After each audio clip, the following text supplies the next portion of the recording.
व्याख्यानमाला आयोजित करण्यात आली आहे। त्याच्या आजच्या दुसऱ्या पुष्पाचे अध्यक्ष माननीय प्रकाशजी चौधरी, ज्यांच्या सदिच्छा आणि आशीर्वाद तुषारजींना मिळाले ते माननीय डॉक्टर गोडबोले, तुषारजी, त्यांचे सगळे मित्र, आपण सगळे जाणकार श्रोते, माता पिता, बंधू भगिनी, पत्रकार मित्र, काल आपण एका चैतन्यदायी व्यक्तिमत्वाचा परिचय करून घेतला। परिचय हा शब्द यासाठी मी वापरतो की समग्र चरित्र 1.25 तासात सांगणं हे अवघड नाही, अशक्य आहे। हरी अनंत, हरी कथा अनंत। कितीही वेळ आपण प्रभू रामचंद्रांच्या जीवनातल्या वेगवेगळ्या प्रसंगांचा विचार करत बसलो तर जीवन अपुरं पडेल। पण कालचा विषय काय, आजचा विषय काय आणि ऑब्व्हियसली उद्याचा विषय काय, हा कुठला तयार मसाला श्रोत्यांच्या हातामध्ये देण्याचा खटाटोप नाहीये। सामान्यतः व्याख्यानमालेमध्ये आपलं मत मांडणाऱ्या वक्त्याला असं उगाचच वाटत असतं की आपण सगळं त्रैराशिक पूर्ण मांडून उत्तरासह गणित श्रोत्यांच्या हातामध्ये देऊ।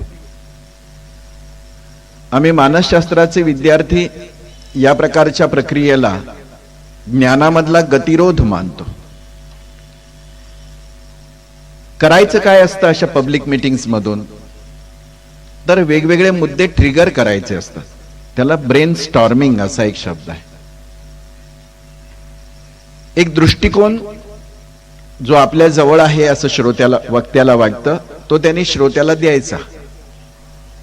श्रोत्यांनी स्वतंत्रपणाने त्याच्यावरती विचार करावा। आणि म्हणून आता डॉक्टरांनी जसं सांगितलं की ही लस आहे, याचा अर्थ काय, तर ती टोचली गेल्यानंतर शरीराच्या सगळ्या कानाकोपऱ्यामध्ये पोचली पाहिजे। याला वैचारिक पातळीमध्ये चिंतन मनन असं म्हणतात। खरं भाषण ते की जे संपल्यावर सुरू होतं, आणि साधारण भाषण ते की कधी संपेल याची वाट पाहिली जाते। संपल्यावर सुरू होणारं भाषण हे प्रत्येकाच्या मनाच्या व्यासपीठावरती होत असतं। श्रीराम आणि श्रीकृष्ण या दोन व्यक्तिमत्वांनी हिंदुस्थानची संस्कृती पक्की घडवलेली आहे। अयोध्येमध्ये जन्माला आलेले श्रीराम दूरवर दक्षिणेच्या श्रीलंकेपर्यंत आपलं कर्तृत्व गाजवतात आणि दक्षिण उत्तर हिंदुस्थानाचे उभे धागे ते गुंफायला सुरुवात करतात।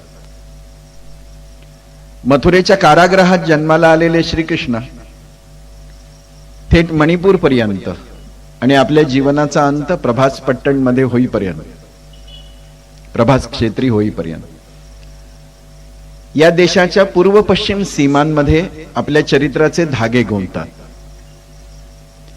समजा भारतीय संस्कृती एक महावस्त्र आहे असं विचार केला आपण, तर या वस्त्राचे उभे धागे रामकथा आहे, आडवे धागे कृष्ण कथा आहे, आणि हे वस्त्र कुठूनही विश्विषित होऊ नये म्हणून मारलेला गोट आहे, ती भगवान शंकरांची कथा आहे। हे विवेचन माझं नाहीये, डॉक्टर राम मनोहर लोहियांचं आहे। मग लोहियांच्या सारख्या बुद्धिवादी पुरुषालाही श्रीराम, श्रीकृष्ण आणि शिवशंकर यांच्या जीवनाचा विचार करावा लागतो। याचं कारण असं की ही संस्कृती या तीन व्यक्तिमत्वाशिवाय सुरूही होत नाही, जगूही शकत नाही, तिचा विचारही करता येत नाही। मला स्वतःला असं वारंवार वाटतं की इतिहासामध्ये पुन्हा पुन्हा काही तत्व वेगवेगळ्या रूपामध्ये जन्माला येत असतात। श्रीराम, श्रीकृष्ण, भगवान शंकर ही सुद्धा पुन्हा पुन्हा वेगवेगळ्या काळामध्ये ऊर्जेच्या रूपामध्ये जन्माला आलेली तत्व आहेत। ढोबळ मानाने आपण ह्याला अवतार म्हणू शकतो, पण अवताराच्या पाठीमागे सध्याची जी आपल्या डोक्यामध्ये कल्पना बसलेली आहे ती थोडी काढून टाकली पाहिजे. एक ऊर्जा पुन्हा पुन्हा येते आहे, त्याला अवतार म्हणावं.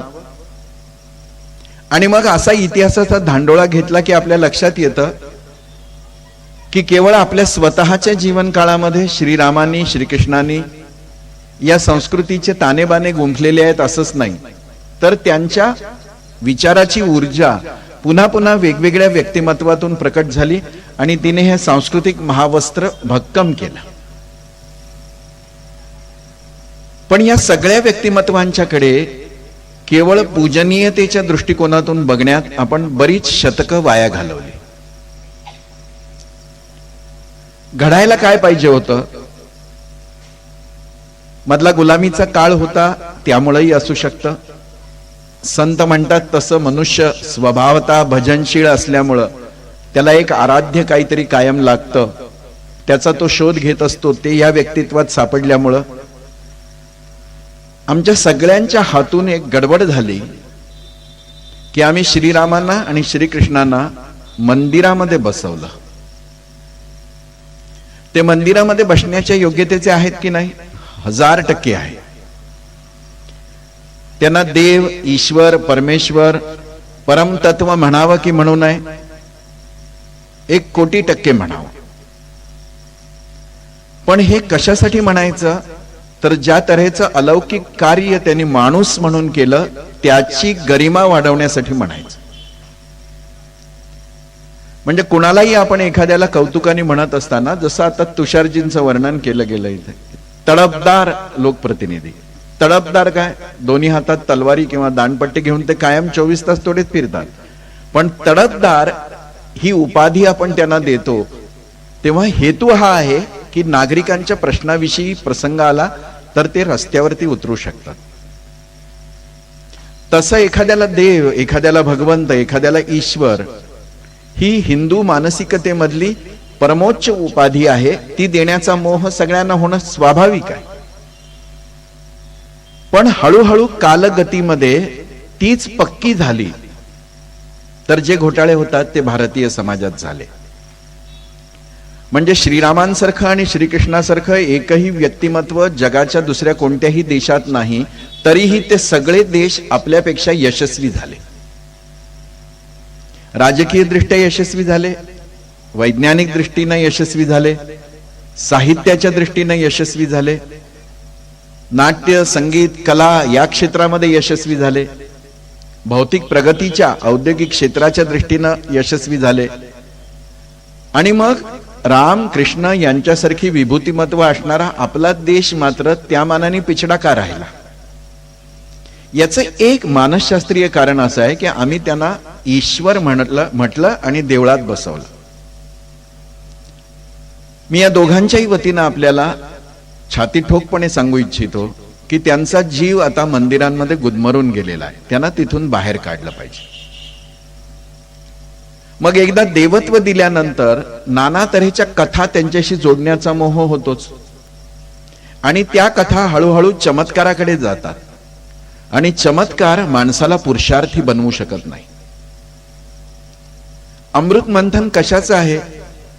तर राम आणि कृष्ण यांचं विभूतिमत्व आम्हाला कळावं आणि उद्यापासून त्यांची नामस्मरण, त्यांची भजनं, त्यांच्या यात्रा आम्ही सुरू कराव्यात अशासाठी आहे असं एखाद्याच्या मनात जरी आलं तरी ही व्याख्यानमाला अपयशी झाली. उलट या सगळ्या झंझटामधून त्यांना सोडलं पाहिजे, बाहेर काढलं पाहिजे आणि आपल्याशी त्यांचा दोस्ताना वाढला पाहिजे. मग चमत्कार सगळे सोडून दिले पाहिजे. त्या चमत्कारांचा एक उपयोग असतो, एका विशिष्ट कालखंडामध्ये त्याने आपल्याला मदत पण केलेली आहे, त्याबद्दलची कृतज्ञता आहे. म्हणजे आपल्या आवडत्या आजीनं आपल्याला लग्नात दिलेलं एखादं गंज किंवा पातेलं हे आपल्या वयाच्या 75 पर्यंत एखाद्या गृहिणींनी जपून ठेवलं तर त्यात कृतज्ञता आहे, ते जपून ठेवावं. पण हे माहिती असावं की ह्याचा आत्ता काही उपयोग नाही. चमत्कारांचा वर्तमानामध्ये काहीही उपयोग नाही. उलट जेवढा चमत्कारांच्या पाठीमागे आपण लागतो तेवढे चमत्कारिक वागायला लागतो. म्हणून मग काय केलं पाहिजे तर इतिहास म्हणून ह्या गोष्टींच्याकडे, या व्यक्तिमत्वांच्याकडे, त्यांच्या अलौकिक कार्याकडे बघितलं पाहिजे. मग रामाचं नाम घेतल्यानंतर उद्धार होईल की नाही? 1000% होईल. पण तो 1000% कधी होईल? मी रामाचं नाव घेतो आहे तर त्याच्या योग्य वागायला सुरुवात केली तर. नुसतं सकाळपासून संध्याकाळपर्यंत घरी बसून रामनाम घेतलं तर काडीचाही उद्धार होणार नाही. झाला नाही. गेले 1500 वर्ष आपण बघतोय. यात्रा काही कमी भरतात का? उत्सव काही कमी होतात का? मंदिरं काही कमी आहेत का? राष्ट्र म्हणून कुठे उभे राहिलो आपण? आणि म्हणून इतिहास म्हणून बघत असताना जसं वाल्मिकींचं रामायण वाचलं पाहिजे, तसं श्रीकृष्णाचं जीवन समजून घ्यायचं असेल तर महाभारत ग्रंथ वाचला पाहिजे. व्यासांचा महाभारत ग्रंथ वाचला पाहिजे. तो इतिहास आहे. आणि त्या इतिहासामध्ये श्रीकृष्णाने केलेलं अपूर्व कार्य, माणसं जोडण्याचं, समाज उभा करण्याचं, ते समजून घेऊन वर्तमानात मी काय केलं पाहिजे याचा विचार केला पाहिजे. म्हणून चमत्कार सोडून द्यायचे. जसं काल मी सांगितलं, वाल्मिकींनी बालपणीचे राम सांगितले नाही. राम जन्मोत्सव नाही आहे तिथे रामायणामध्ये. तसा महाभारतामध्ये कृष्ण जन्माचा सोहळा नाही. मग मथुरेतून टोपलीत घालून आणलं, मग गोकुळामध्ये नेलं, आणि मग गोकुळामध्ये अमुक झालं तमुक झालं. व्यासांनी त्याचा काहीच उल्लेख केलेला नाही. व्यासांचाही श्रीकृष्ण जो आहे तो तरुण अवस्थेमध्येच महाभारतामध्ये येतो आहे. आणि हा इतिहास नीट समजून घेतला तर आजही आपल्या पुढे असलेले सगळे प्रश्न, कौटुंबिक, ज्याचा उद्या विस्ताराने विचार करू आपण, सामाजिक आणि राष्ट्रीय, सगळे दूर होऊ शकतात. 100% खात्री आहे. जसं उदाहरण आहे, सेतू बांधत असताना दगडावरती रामाचं नाव लिहिलं आणि दगड तरंगले. अगदी सत्सद विवेक बुद्धीला स्मरून आपण स्वतःला उत्तर द्यायचं आहे, ह्याच्यावर आपला विश्वास बसू शकतो का? माझा तर नाही बसत. मी आस्तिक आहे, धार्मिक आहे, वारकरी आहे, भाबडा आहे, थोडासा अंधश्रद्धा पण आहे, तरीही माझा विश्वास नाही बसत. का नाही बसत? तर दगड तरंगू शकत नाही. दगड बुडणार आहे हा ईश्वराचा कायदा आहे. आणि ईश्वराचा कायदा, ज्याला आपण ईश्वर समजतो, तोच कसा मोडेल? तो काय पुढारी आहे? नाही, दगड तरंगू शकत नाही. मग याला पोएटिक जस्टिस द्यावा लागतो. काव्यगत न्यायाने ही कथा ऐकावी लागते. म्हणजे काय की जड जे आहे ते सुद्धा भवसागर तरुण जायसाठी राम नाम उपयोगी आहे. ओके. वाल्मिकींनी काय लिहिलं? वाल्मिकींनी लिहिलं, नलनील नावाचे सिव्हिल इंजिनियर्स रामानी बोलवले, समुद्राची पाहणी केली, जिथे उथळ भाग सापडला तिथे पहिल्यांदा पाया भरायला सुरुवात केली, आणि मग सगळ्यांनी आणून त्याच्यामध्ये आपलं आपलं योगदान जे आहे, म्हणजे जे मजुरीचं काम, कष्टाचं काम आहे, ते महत्वाचंच आहे. ते सिव्हिल इंजिनियर इतकं महत्वाचं आहे, स्ट्रक्चरल डिझायनर इतकं महत्वाचं आहे. ते सगळं सेनेतल्या लोकांनी केलं. मग लगेच कोणीतरी म्हणतं की तरणारे दगड आम्ही पाहिले आहेत. असे पोरक दगड असतात, ते तरतात. पण असे हजारो दगड भारताच्या भूमीपासून लंकेपर्यंत मांडले आणि त्याच्यावरून हजारोचं सैन्य गेलं, हे आपल्या बुद्धीला पटतं का? कसं शक्य आहे ना? समुद्राच्या लाटा आहेत, त्याच्यावरती तरंगणारे दगड आहेत, तर त्याच्यावरून चालत असताना हे सगळे सैनिक काय सीसॉ खेळत गेले? तुमच्या माझ्या घरातल्या नातवंडांना हे पटणार नाही. आणि ती चांगल्या क्षणाची चाहूल वाटते मला, की आता माणसं म्हणजे मुलं, आपली नातवंड, आम्ही सांगतो म्हणून ऐकायच्या मनस्थितीत नाही आहेत, आणि याचं स्वागत केलं पाहिजे. बुद्धी गहाण टाकून परमार्थ नाही करतायत. मग नलनीलांच्या सारखे सिव्हिल इंजिनियर्स होते, त्यांनी काय केलं? मग कोणकोणती मोठी अवजड यंत्रसामुग्री तिथे वापरली, सगळा उल्लेख केलाय. खास करून राम, लक्ष्मण, जानकी वनवासात निघाले तेव्हा तिघेच होते, तर पायवाटेने ते जाऊ शकले चित्रकूटापर्यंत. चतुरंग सेना घेऊन भरत जेव्हा निघाले तेव्हा हे काय पायवाटेने गेले? रथ, हत्ती, घोडे हे सगळं घेऊन त्या एका निमुळत्या पायवाटेने जाता येईल? नाही जाता येणार. मग त्याने काय जादूची गोळी खाल्ली आणि सगळे एकदम चित्रकूटावर प्रकट झाले का? त्यांनी एखादा मंत्र म्हणला आणि सगळे इकडून तिकडे ट्रान्सफर झाले? Virtual reality. असं होत नाही. मग वाल्मिकी काय म्हणतात, तर ह्या सगळ्या रस्त्याचं रुंदीकरण भरतानी करून घेतलं आपल्याकडच्या तज्ञ अभियंत्यांच्या मध्यस्थीतून, आणि त्यासाठी मोठी मोठी यंत्र वापरली. आणि एवढंच नाही तर सगळ्यात जुनी जी झाडं होती त्यांचं रिप्लांटेशन केलं, एकही झाड वाया जाऊ दिलं नाही. मग तुषारजींसारख्या नगरसेवकांनी विकासाचा विचार करत असताना रामकथा डोळ्यासमोर ठेवायची. म्हणजे काय, तर रस्ता चौडा होईल पण झाड तोडलं जाणार असेल तर मी त्याचं रिप्लांटेशन करेल. ते जर अशक्य असेल तर त्या जातीची 10 झाडं मी लावेन जी भरताने लावून घेतली. निसर्गाचं, पर्यावरणाचं संतुलन बिघडू न देता विकास, हे जर एखाद्या नगरसेवकाच्या मनामध्ये बिंबायचं असेल तर रामकथा समजून घ्यायची. अशा कितीतरी गोष्टी आहेत. मग हे सगळं श्रीकृष्णांच्या संदर्भात सुद्धा आपल्याला तसंच्या तसं लागू करून ही कथा आपल्याला समजून घेता येते. सर्वात प्रथम हे लक्षात ठेवलं पाहिजे की ही तुमच्या माझ्यासारखी आई बापांच्या पोटी जन्माला आलेली माणसं आहेत. आणि ती माणसं आपल्या कर्तृत्वाने इतकी मोठी झाली की आपण त्यांना भारतरत्न जशी पदवी वर्तमानात आपण देतो एखाद्या महापुरुषाला, तशी शतकानुशतकं त्यांचं मोठेपण आपल्या हृदयावर अंकित करण्यासाठी आपण त्यांना ईश्वर ही उपाधी दिली. आपल्याला असं वाटतं का की स्वर्ग नावाची काहीतरी एक वेगळी व्यवस्था आहे आणि तिथे सगळे देवलेखाचे आरामात बसलेले असतात? असं काही नसतं. आणि त्यांचं वेगळंच सगळं काहीतरी लाईफ सर्कल आहे, असंही काही नसतं. माणूसपणाच्या विकासाचा परमोच्च बिंदू आहे, त्याला ईश्वर म्हटलंय. माणसापासून वेगळा नाही येतो. माणूसच विकसता विकसता इतका विकसतो. आम्ही शाळेत गाणं म्हणतो, विकसता विकसता विकसावे. किती विकसावं, तर लोकांनी मला ईश्वर म्हणावं. लोकांनी म्हणावं म्हणून काहीच करू नये, पण लोक म्हणायच लागतात. साध गरजेच्या वेळेला, म्हणजे पान खायची तलब झाली आणि राजा चौकात उभे असू आणि आपल्याकडे चिल्लर नसेल आणि तेवढ्यात कोणीतरी पानाचा शौकीन मित्र आला तरी आपण म्हणून टाकतो देवासारखा आलास. आता देव काय आपल्याला पानं खिलवायसाठी येतो, पण म्हणतो आपण, कारण का आपली ती धारणा आहे. तसं या दोघांच्याकडे माझ्यासारखेच होते आणि एवढे मोठे झाले या भावनेने जर बघितलं तर आपल्याला खूप गोष्टी आजही मिळू शकतात. पहिली गोष्ट लक्षात घेतली पाहिजे की ज्यांना आम्ही जनसंघटक म्हणतो त्यांच्या जीवनाचं प्रधान कार्य काय आहे, तर व्यक्ती व्यक्ती जमवून भवती जागृत करणे तया प्रती.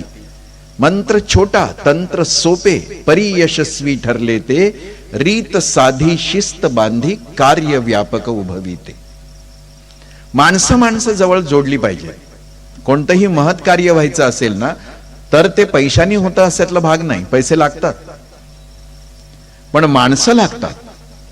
आणि माणूस जोडण्याचं काम जो करतो तो महात्मा आहे. म्हणून श्रीराम महात्मा आहेत, श्रीकृष्ण महात्मा आहेत.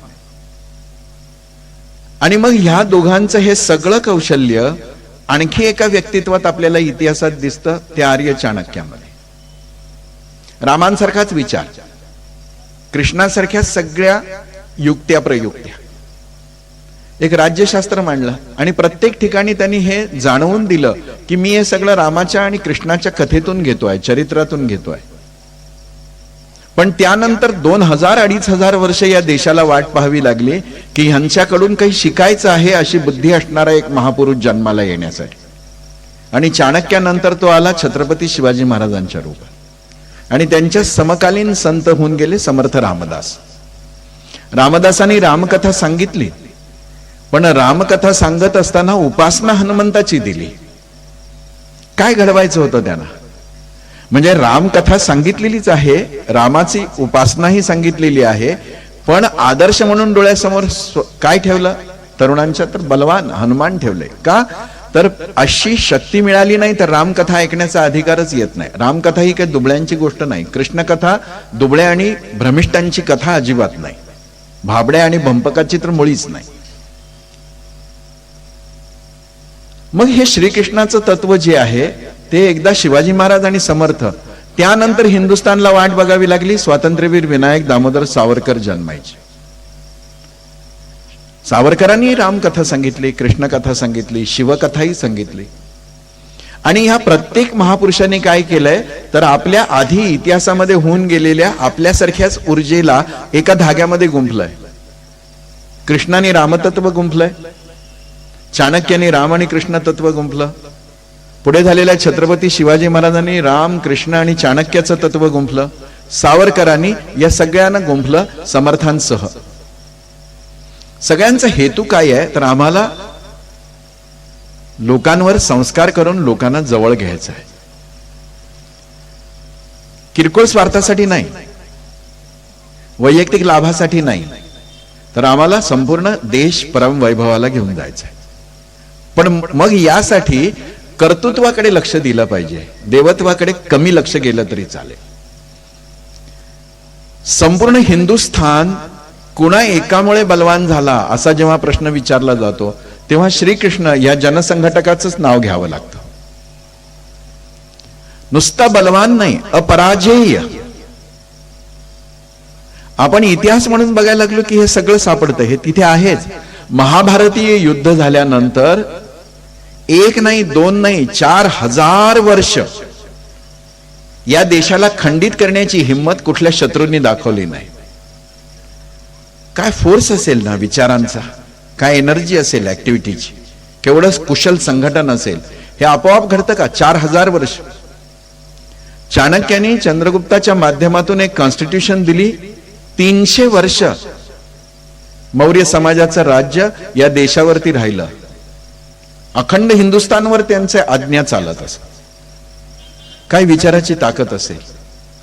इकडे आपण लक्ष न देता भावुकतेने या गोष्टींकडे पाहणं जेवढ्या लवकर बंद करू तेवढं या देशाचं भाग्य लवकर आपल्याला उदित झालेलं पाहायला येईल. 4000 वर्ष या देशाकडे शत्रूंनी बघितलंच नाही. कसं काय घडलंय? कारण श्रीरामांच्या पाठोपाठ श्रीकृष्णांनी या देशाला आंतरिक ऊर्जा दिली. त्यातल्या त्या श्रीरामांच्या काळामधली परिस्थिती थोडी वेगळी होती. श्रीकृष्णाचे जीवन तर आत्ता आपण ज्या अवस्थेमध्ये जगतो आहोत ना तसंच होतं. म्हणून श्रीरामांच्या वेळी एक काय होतं की लोक मर्यादा पाळत होते, काही चाड होती नीती न्यायाची. सगळ्यात महत्वाची गोष्ट अशी होती की श्रीरामांच्या पाठीशी ऋषीमुनींचं चिंतन होतं. विश्वामित्रांनी, वसिष्ठांनी श्रीरामांना हाताला धरून उभं केलं होतं. ही तुलना ह्याच्यातलं कोण श्रेष्ठ कोण कनिष्ठ यासाठी नाही आहे. प्रत्येक कालखंडामध्ये वेगवेगळ्या विभूतींवर काही जबाबदारी येत असते आणि तसंच ते काम करत असतात. आणि वर्तमानातले कृष्ण, वर्तमानातले राम, वर्तमानातले चाणक्य, वर्तमानातले शिवाजी, वर्तमानातले समर्थ, वर्तमानातले सावरकर तुम्ही आणि मी आहोत. आपला उद्धार करण्यासाठी दुसरं कोणी येणार नाहीये, कधीही आलेलं नाहीये कोणी. जे आलंय असं आपल्याला वाटतं ना त्यांना आपण तो मोठेपणा मात्र दिलाय. तसं घडलेलं नाहीये. आपला उद्धार आपल्यालाच करावा लागतो. आणि मग ही उद्धाराची प्रेरणा देण्यासाठी हे मंथन आवश्यक आहे. रामांच्या वेळी खूप पद्धतीनं धर्माचरण करणारे लोक होते, संकेत पाळणारे होते. पहिलं आतंकवादी आक्रमण चाललं होतं, सांस्कृतिक आक्रमण येत होतं, पण बऱ्याच अंशी सगळं छान होतं. पण जी काही हल्ले आक्रमण होत आहेत ते बघून थोडंसं फ्रस्ट्रेशन श्रीरामांना आलं. आता ईश्वराला फ्रस्ट्रेशन कसं येईल? ईश्वराची पत्नी दुरावली तर तो रडेल का धाय मोकलून? बोरं खाल्ल्याची आठवण इतकी काळ लक्षात राहील का ईश्वराच्या? रोज 56 भोग खातो, त्याला बोरांची आठवण कशाला? पण हे सगळं श्रीरामांच्या बाबतीत घडतं कारण का ते मानुष लीला आहे. आणि मग हे सगळं समोरचं चित्र जे आहे, जे थोडंफार भय निर्माण करणारं, ते बघूनही फ्रस्ट्रेट झाले. मग तीर्थयात्रा करून आले. आपल्यासारखं सगळं चाललंय. काय कटकट आहे तर काल सर्प करतो आपण. नारायण नागबळी आहेच आहे. काही नाही झालं तर नवस तरी आहेच. अगदीच नाही झालं तर पंचांग बघणाऱ्याकडे तरी जातोच जातो. बघा 7:30 चालू आहे का. 7:30 पहिल्यांदा बुद्धीत शिरते, मग आयुष्यात येते. किती घाबरायला लागलेत लोक. कुठलंही तीर्थक्षेत्र बघा, 12 मास गर्दीच गर्दी. इतके भक्त झाले या देशात. तर हा देश संतांचा देश व्हायला पाहिजे. दिसतात तर रस्त्यावर सैतानच. वेडेपणात अडकून पडलो आपण. अशांच्या पाठी देव नाही उभा राहत. मग रामही तीर्थयात्रा करून आले आणि त्यांना असं वाटलं की हे सगळं खोटं आहे. हे माणसाचं जगणं वगैरे काही नको, त्याच्यापेक्षा आपण संन्यास घेऊ. आपण नाही का पोथी पुराणाला जात, त्याच भावनेने जातो. घरचं फ्रस्ट्रेशन तिकडे रिलीज होईल असं वाटतं आपल्याला. आम्ही कीर्तनकार प्रवचनकार चतुराईनं तुम्हाला तिथे झोप येईल याची व्यवस्थाही करतो. जागृतीसाठी काही घडतंय असं वाटतच नाही मला. असला परमार्थ कामाचा नाही. मग रामांना सांगावं लागलं वसिष्ठांना, तू काय करतो, संन्यास घेतो, जंगलात जाशील, जा. तुला हे संसार, घर, कटकट, काम, लोक येत आहेत जात आहेत, प्रश्न मांडतायत, हे सगळं नको वाटतंय. संन्यास घ्यायची इच्छा आहे का, जा. तुला काय वाटतं संन्यास घेतल्यावर सुखी होशील? तू जंगलात जाशील तर एक झोपडी बांधावीच लागेल. खाण्यापिण्यासाठी काही ना काहीतरी 4 कंदमुळं आणायला फिरावंच लागेल. मग झोपडी आहे म्हटल्यानंतर 2 भांडीकुंडी ठेवावीच लागतील.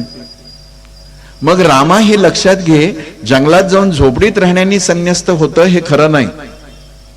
संन्यस्त व्हायचंच असेल तर ऐश्वर्य संपन्न महालात सुद्धा तुला होता आलं पाहिजे. याला पुरुषार्थ म्हणतात. आणि म्हणून योग वासिष्ठ सांगितलं. कोण कीर्तनकार प्रवचनकार योग वासिष्ठाला हात लावतो सध्या? दुकानं बंद होतील आमची, आम्ही जर तुम्हाला खरं सांगायला सुरुवात केली तर.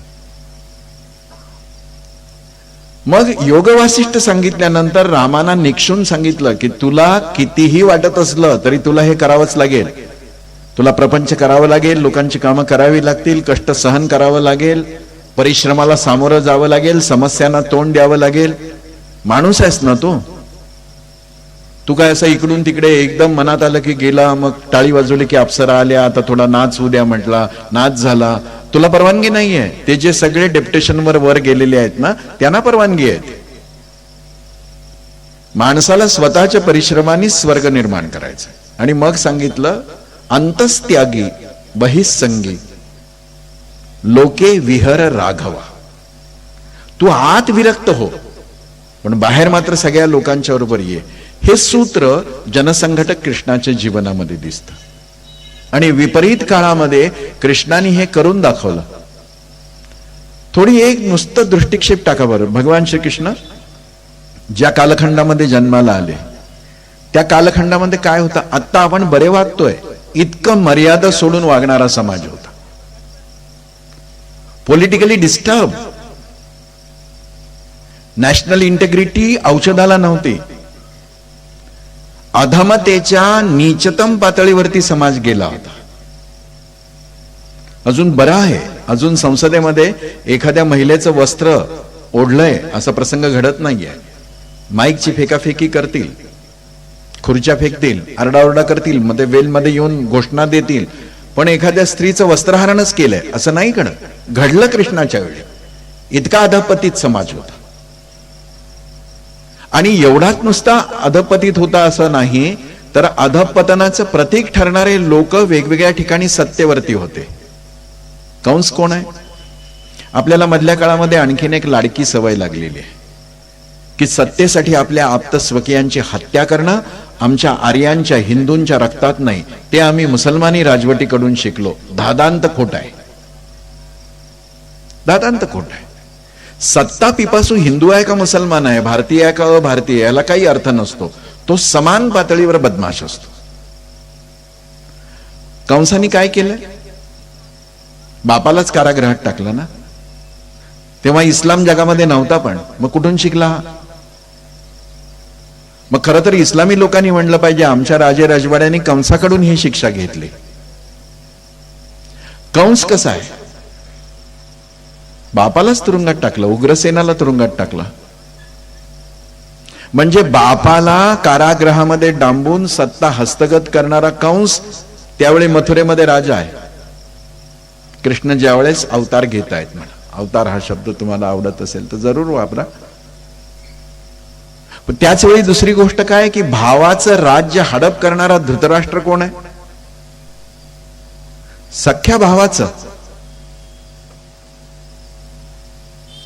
की इकडे बंधुत्वाचा केवढा ललकारा. आमची संस्कृती काय बंधुभाव शिकवते, खाक शिकवते. तुमचा राजा धृतराष्ट्र, बर तो स्वतः आंधळा, पण त्याच्या मनामध्ये सत्तेची लालसा किती की सर्व संकेत, सर्व नियम, सर्व धर्म धिक्कारून त्यांनी सगळी सत्ता आपल्या ताब्यामध्ये ठेवली. हा धृतराष्ट्र त्या काळातला आहे. आपल्या भावजईची भर दरबारामध्ये अवहेलना करणारे दुर्योधन आणि दुःशासन इतक्या नीच पातळीवरती आजचे गुंड सुद्धा गेलेले नाहीये.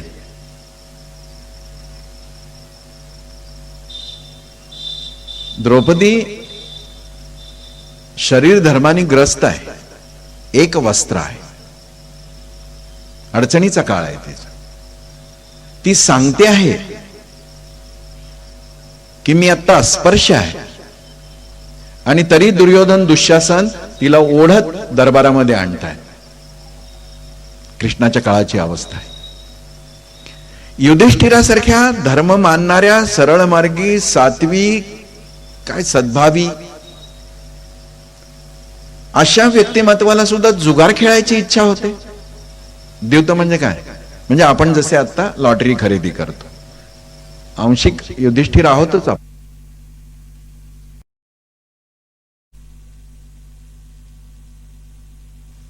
पण ते यासाठी पाहत असतील की हा नतद्रष्ट पुन्हा माझ्या मंदिरात येऊ नये. एकदा ह्याला 2-4 लाख मिळाले की हा काही पुन्हा माझ्याकडे येणार नाही.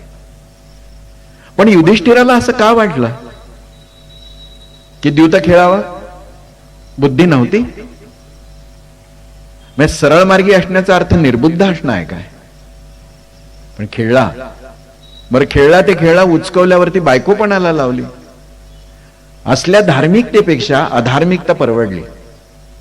असलं सरळ मार्ग उपयोगाचा काय? एवढंही नाही झालं, प्राग ज्योतिषपूरचा नरकासूर कोण आहे?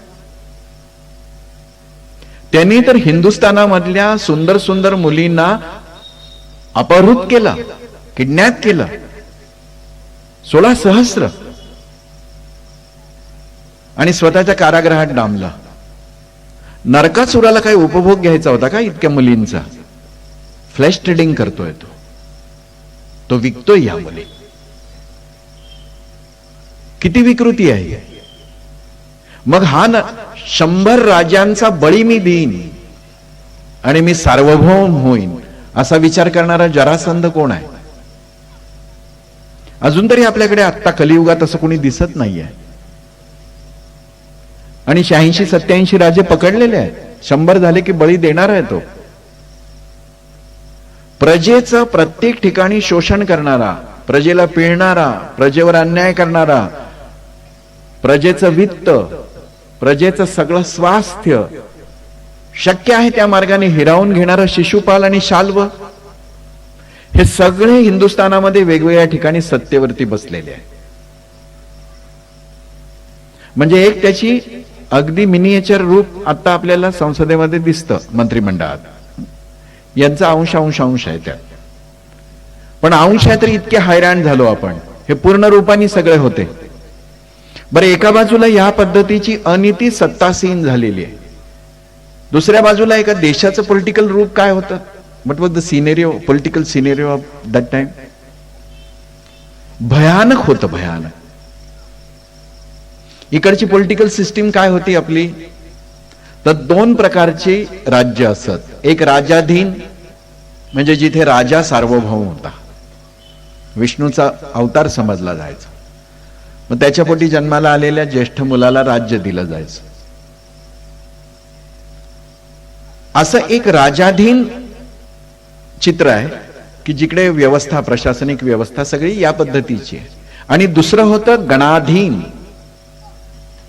म्हणजे छोटे छोटे गट, छोटे छोटे समूह हे आपली व्यवस्था आपल्या आपल्या पद्धतीने चालवत. सध्याचा शब्द वापरायचा झाला तर रिपब्लिक होता. एका बाजूला रिपब्लिक, एका बाजूला राजेशाही. मग या सगळ्या राजेशाही आणि रिपब्लिक स्टेट्स मध्ये संबंध चांगले होते, पण राजकीय प्रणाली अशी होती आणि ह्याच्यामध्ये श्रीकृष्णांचं जे कुळ आहे ते कुळ रिपब्लिक मानणाऱ्या लोकांमधलं कुळ होतं. दोन कुळ होती ज्यांचं मथुरेच्या आसपास सगळं साम्राज्य होतं, सत्ता होती. पण ही सत्ता म्हणजे राजाधीन लोकांची असते तशी नाही. मथुरेसह परिसरामध्ये अंधक आणि वृष्णी या दोन कुळांचं राज्य होतं. ते विभागून सगळं काम करत होते. मथुरेच्या परिसरामध्ये म्हणजे मथुरेच्या राज्यासह अंधकांचा संघ काम करतोय आणि त्याचा उग्रसेन प्रमुख आहे. ही सगळी पॉलिटिकल बॅकग्राऊंड आपण लक्षात घेतली पाहिजे. एकदम श्रावण मध्ये अमुक आणि ती अष्टमी होती, रात्री धो धो पाऊस पडत होता आणि एकदम टॅहा ऐकू आलं आणि मग सगळे पहारेकरी एकदम बेशुद्ध पडले आणि वसुदेवाने टोपलीत टाकला. Enough of it. एकेकाळी आम्हाला त्याने आधार दिला. आता आम्हाला त्यातलं मर्म समजून घ्यायचं आहे आणि याचा अधिक विस्तारानं विचार पूज्य गोविंद स्वामींचं भागवत जेव्हा इथे होणार आहे पुढच्या आठवड्यात, तेव्हा तुम्ही जरूर तिकडे जा. जरूर. किशोरजी व्यासांची भागवत कथा, रामकथा संधी मिळेल तिथे ऐका.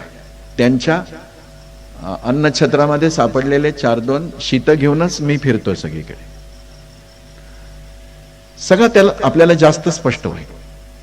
मग हे मथुरेच्या परिसरातला अंधक संघ आहे, त्याचा उग्रसेन प्रमुख आहे आणि वृष्णी संघाचा प्रमुख आहे अक्रूर. मोठं मजेशीर आहे सगळं नाट्य. उग्रसेन आणि देवक हे दोघे भाऊ आहेत आणि देवक म्हणजे देवकीचे पिता आहेत, वडील आहेत. वृष्णी संघामध्ये शूरसेन नावाचा एक राजा आहे, म्हणजे प्रमुख आहे. राजा हा शब्द नाहीच आहे तिथे, कळावं म्हणून मी वापरतोय. आणि ह्या शूरसेनाचा मुलगा आहे वसुदेव. आणि मग देवकाच्या मुलीमध्ये आणि वसुदेवामध्ये विवाह संबंध निर्माण करून आपलं हे गणराज्य अधिक शक्तिशाली करावं अशी इच्छा आहे आणि त्यामुळे हा विवाह संबंध होतोय. आता वृष्णी आहेत आणि अंधक आहेत यांची एक कॉमन पार्लमेंट आहे, त्याला सुधर्मा म्हणायचं. कृष्णकथेमध्ये हे सांगितलं जात नाही म्हणून मी हा विस्ताराने सगळा भाग सांगतो. सुधर्मावचं पार्लमेंट. आणि जर काही प्रॉब्लेम आला या दोन्ही गटांमध्ये, गणांमध्ये, गणराज्यांमध्ये, तर वृष्णी आणि अंधकांचे प्रमुख लोक तिकडे बसत चर्चा करत आणि चर्चेने प्रश्न सोडवत असत. जिथे राजसत्ता नाही तिथे असणारी ही सगळी वृष्णी आणि अंधकांसारखी जी राज्य होती त्याच्यामध्ये पौर जानपद असं त्यांचं स्टेटस होतं. पॉलिटिकल सायन्स मध्ये थोडासा उल्लेख येतो याचा. पौर जानपद म्हणजे काय असायचं तर सचिव, अमात्य, तपस्वी, ऋषी, मुनी, संत, महात्मे यांची एक कोर टीम होती आणि ते सगळे प्रशासन चालवत. पेड वर्कर नव्हते. Class 1, super class 1, secretary, under secretary, हे सगळे लोक निस्पृह होते आणि कोणत्याही प्रकारचा आर्थिक फायदा न घेता प्रशासनामधले निर्णय देत होते. मग या सगळ्यामध्ये डेमोक्रेसी आहे. आणि याच वेळी जरासंधाच्या मनामध्ये साम्राज्याचा विस्तार करण्याची साम्राज्यवादी वृत्ती निर्माण झालेली आहे आणि तो सगळं ते करतोच आहे. संपूर्ण हिंदुस्थानभर आपलं साम्राज्य पसरावं याचा प्रयत्न चालला आहे आणि त्याचं लक्ष गेलेलं आहे मथुरेमधल्या राजपुत्र कंसाकडे.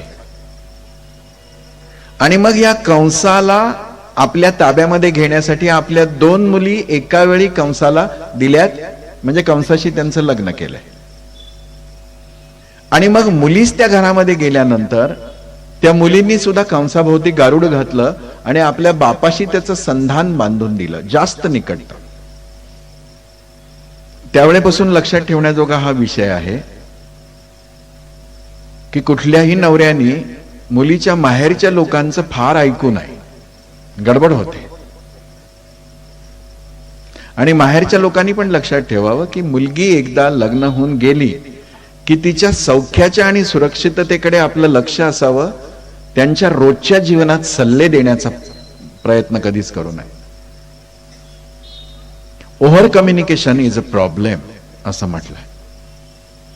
आज काय केलं, उद्या काय करणार, यंदा दसऱ्याला काय ठरलंय, मग श्रीखंड करणार असशील तर कुठलं करशील, मग असं करणं करतेच कशाला, गोखल्यांच्याकडेच घेऊन येणं श्रीखंड, कुठूनही आण, आंबट करून खायला घाल, गोड करून खायला घाल. पण दिवसातून 6 वेळा फोन करून बोलणाऱ्या आया मी बघतो तेव्हा मला असं वाटतं की भयानक सामाजिक परिस्थिती येणार आहे काही काळात. सावध राहा. हे जास्तीचं मी सांगून ठेवलंय, मूळ अभ्यासक्रमात नाही, पण अतिरिक्त वाचन असलं पाहिजे. शेवटी प्रबोधन आहे ना, सर्व अंगाचं केलं. आता एकदा जरासंधाचं जाळं कंसाच्या भोवती पसरलं जायला लागल्यावर जरासंधाने विचार काय केलाय की ह्याला उचलूया आणि मथुरेच्या परिसरामधलं गणराज्य उद्ध्वस्त करून आपल्या साम्राज्याची पाळंमुळं तिकडे पसरूयात. मग पहिलं गोष्ट काय केलं पाहिजे, तर कंस राजा झाला पाहिजे. आणि कंस राजा व्हायचा असेल तर उग्रसेन एकतर मेला पाहिजे किंवा पदच्युत केला पाहिजे. पदच्युत केला, बापाला कारागृहात टाकलाय. आता उग्रसेनाला अशा पद्धतीनं अटक केलेली आहे आणि जरासंधाचा हस्तक्षेप वाढतोय, त्यामुळे आपलं रिपब्लिक धोक्यात येत आहे.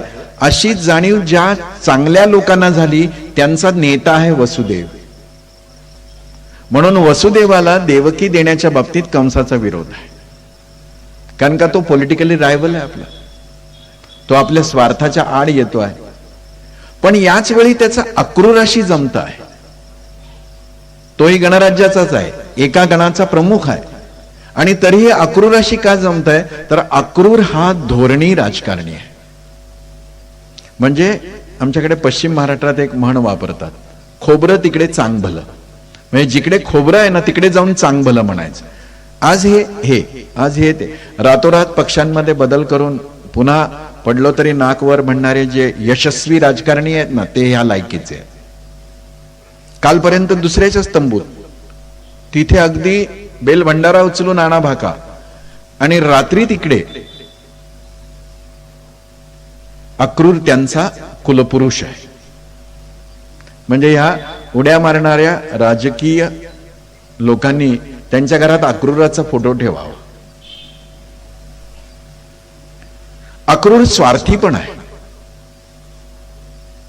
आणि अक्रूराच्या मनामध्ये सत्तेची जशी इच्छा आहे, स्वास्थ्याची जशी कामना आहे, तसं हलकस पुढे जाऊन कृष्णाविषयीचं भय सुद्धा आहे. का तर कृष्ण कंसाला अडचणीचं ठरणार सोशल नेटवर्क उभं करतोय. 8वा पुत्र तुला मारेल वगैरे, हे छान आहे सगळं, पण का मारेल? आणि नारदांना हे प्रत्येक वेळी जाऊन कलागती करायची काय गरज आहे? गरज अशासाठी आहे की कृष्ण त्याच्या उरावर बसणारा ही वस्तुस्थिती आहे, कारण का कृष्णाला जनसंघटन करायचं आहे आणि प्रत्येक क्षणामध्ये त्यांनी तेच केलेलं आहे. म्हणून पुढे जाऊन अक्रूराच्या मनामध्ये कृष्णाविषयी थोडासा धाकपणा आहे, भीती पण आहे. आणि म्हणून गोकुळातून मथुरेला आणायला जायसाठी त्यातल्या त्यात रिलायबल कोण, तर अक्रूर वाटला कंसाला. म्हणजे याच्याही मनात थोडं प्रेम आहे, तरी आपल्यावर विश्वासू आहे, फार चपढप करणार नाही. हे इकडे मथुरेच्या बाजूला सगळं चाललेलं आहे. आता इथली जी सेंट्रल पॉवर आहे हस्तिनापूर, तिकडे काय आहे? तिकडे ह्यापेक्षा वेगळं काय? तिकडे सगळा गोंधळच सुरू आहे, आणि त्या गोंधळाला वारंवार शक्ती देण्याचं काम कोण करत आहे, तर शकुनी करतोय. आणि शकुनी कुठून आलेला आहे मी सांगायला पाहिजे अशातला भाग नाही, तो गांधारीच्या माहेरचा आहे. कोणत्याही कालखंडामध्ये बघा, हा हस्तक्षेप वाढला की गडबडी सुरू होतात. आणि मग शकुनीनी मुळातच चाललेल्या सगळ्या स्वार्थी चढाओढीमध्ये प्रत्येक वेळी भर घातलेली आहे. रॉकेल टाकलंय, इंधन पुरवलंय. आणि सगळं हस्तिनापूर सुद्धा कटकारस्थान, सत्ता मिळवण्यासाठी सगळ्या धडपडी, मुक्त उपभोग. आणि म्हणून रामांचं आयुष्य मर्यादा पुरुषोत्तमाचं आहे आणि श्रीकृष्णाचं आयुष्य उन्मत्त राज्य करण्याचं आहे. उन्मत्त नाही, माफ करा, उन्मुक्त राज करण्याचं. मुक्त आहे तो. मर्यादा वगैरे कशा पाळता येतील मर्यादा? समोरच्याला सभ्यता कळत असेल तर मी सभ्यतेने वागलं पाहिजे. आणि ह्या सगळ्या पार्श्वभूमीवरती श्रीकृष्णांचा जन्म झालेला आहे. आणि श्रीकृष्णांच्या जन्मानंतरच्या भागवतामध्ये आणि तत्सम ग्रंथांमध्ये ज्या गोकुळातल्या लीला आहेत त्यांचं वर्णन करत असताना सुद्धा दह्यादुधाच्या लोण्याच्या चोरीमध्ये किती काळ अडकून पडणार आपण? हा काय श्रीकृष्णाच्या आयुष्याचं ध्येय आहे काय चोऱ्या करणं? त्याही दह्यादुधाच्या, त्याच्या घरी काय कमी आहे? मग हे सांगितलंच पाहिजे मुलांना. हे त्यांचं भाव जीवन परिपूर्ण करण्यासाठी या गोष्टी सांगितल्या पाहिजेत. याच्यामध्येही काही मतलब आहेच, पण ते आउट ऑफ प्रोपोर्शनेट झालं आणि सिस्ली झालं. सगळं सांगितल्यानंतर काय सांगायचं? तसंही कोल्हा आणि मांजर काही बोलत नसतं, माकड आणि मगर काही बोलत नसतं. पण आपण जेव्हा पंचतंत्र सांगतो तेव्हा हे सगळे बोलतात, पण शेवटी आपण तात्पर्य काय हे सांगायला विसरत नाही. तसं गोकुळच्या लीलांचं वर्णन, वा वा वा, डोळ्यात पाणी काय, अंगावरती रोमांच काय, देह बेभान झाल्याचं सीन क्रिएट करणं काय, पण तात्पर्य काय? म्हणजे हे सगळं आम्ही ऐकायला येतो का? कृष्ण कथा ऐकायला येतो तेव्हा हा एक भाग आहे, काइंड ऑफ रिलॅक्सेशन. स्ट्रेस मध्ये असतो आपण तर कृष्णाच्या, तसंही कुठल्याही लहान मुलाचं कौतुक बघायला मजाच वाटते. पण लहान मुलाचं कौतुक पाहुण्याने किती वेळ बघावं? तर तो सोफ्यावर बसून तांगड्या हलवत ट्विंकल ट्विंकल लिटिल स्टार म्हणतोय तोपर्यंत. पाहुण्याचा मोबाईल घ्यायला लागल्यानंतर डोळे वटारले पाहिजेत ना, की बाबा आता तुझ्या बाललीला पुष्कळ झाल्या. बहुतेक घरामध्ये हा नवीन सामाजिक प्रश्न निर्माण झाला. पाहुण्यांच्या इलेक्ट्रॉनिक वस्तू आपल्या मुलांना मोकळेपणाने खेळायला दिल्या पाहिजेत, असा आईबापांच्या मनामधला एक गृहीतक आहे. तुम्हाला एवढंच त्याला ज्ञानी बनवायचं असेल तर स्वतःच्या वस्तू खुशाल आईबापांनी द्याव्यात, पण पाहुण्याचा बळी देऊन आपल्या मुलाची ज्ञान लालसा भागवणाऱ्या आईवडिलांपासून सावध राहायला पाहिजे. नाही, घेऊ द्या, त्याला सवय आहे, तर चार तू आणून दे दुसरे. माझाच मोबाईल कशाला? मी जन्माच्या कर्मात एकदा घेऊ शकतोय, हा जर बिघडला तर सगळंच माझी गडबड होईल. नाही, त्याला सवय आहे. तर इलेक्ट्रॉनिकचं दुकान काढून दे, महापालिकेचे गाळे घेऊन, तुमचं काही म्हणणं नाही. म्हणून कृष्ण लीलेचं कौतुक कुठपर्यंत? जोपर्यंत जनसंघटक हे तत्व आमच्यापर्यंत यायला मनाची स्थिती अनुकूल होत नाही तोपर्यंत. पण ते कधीच येणार नाही.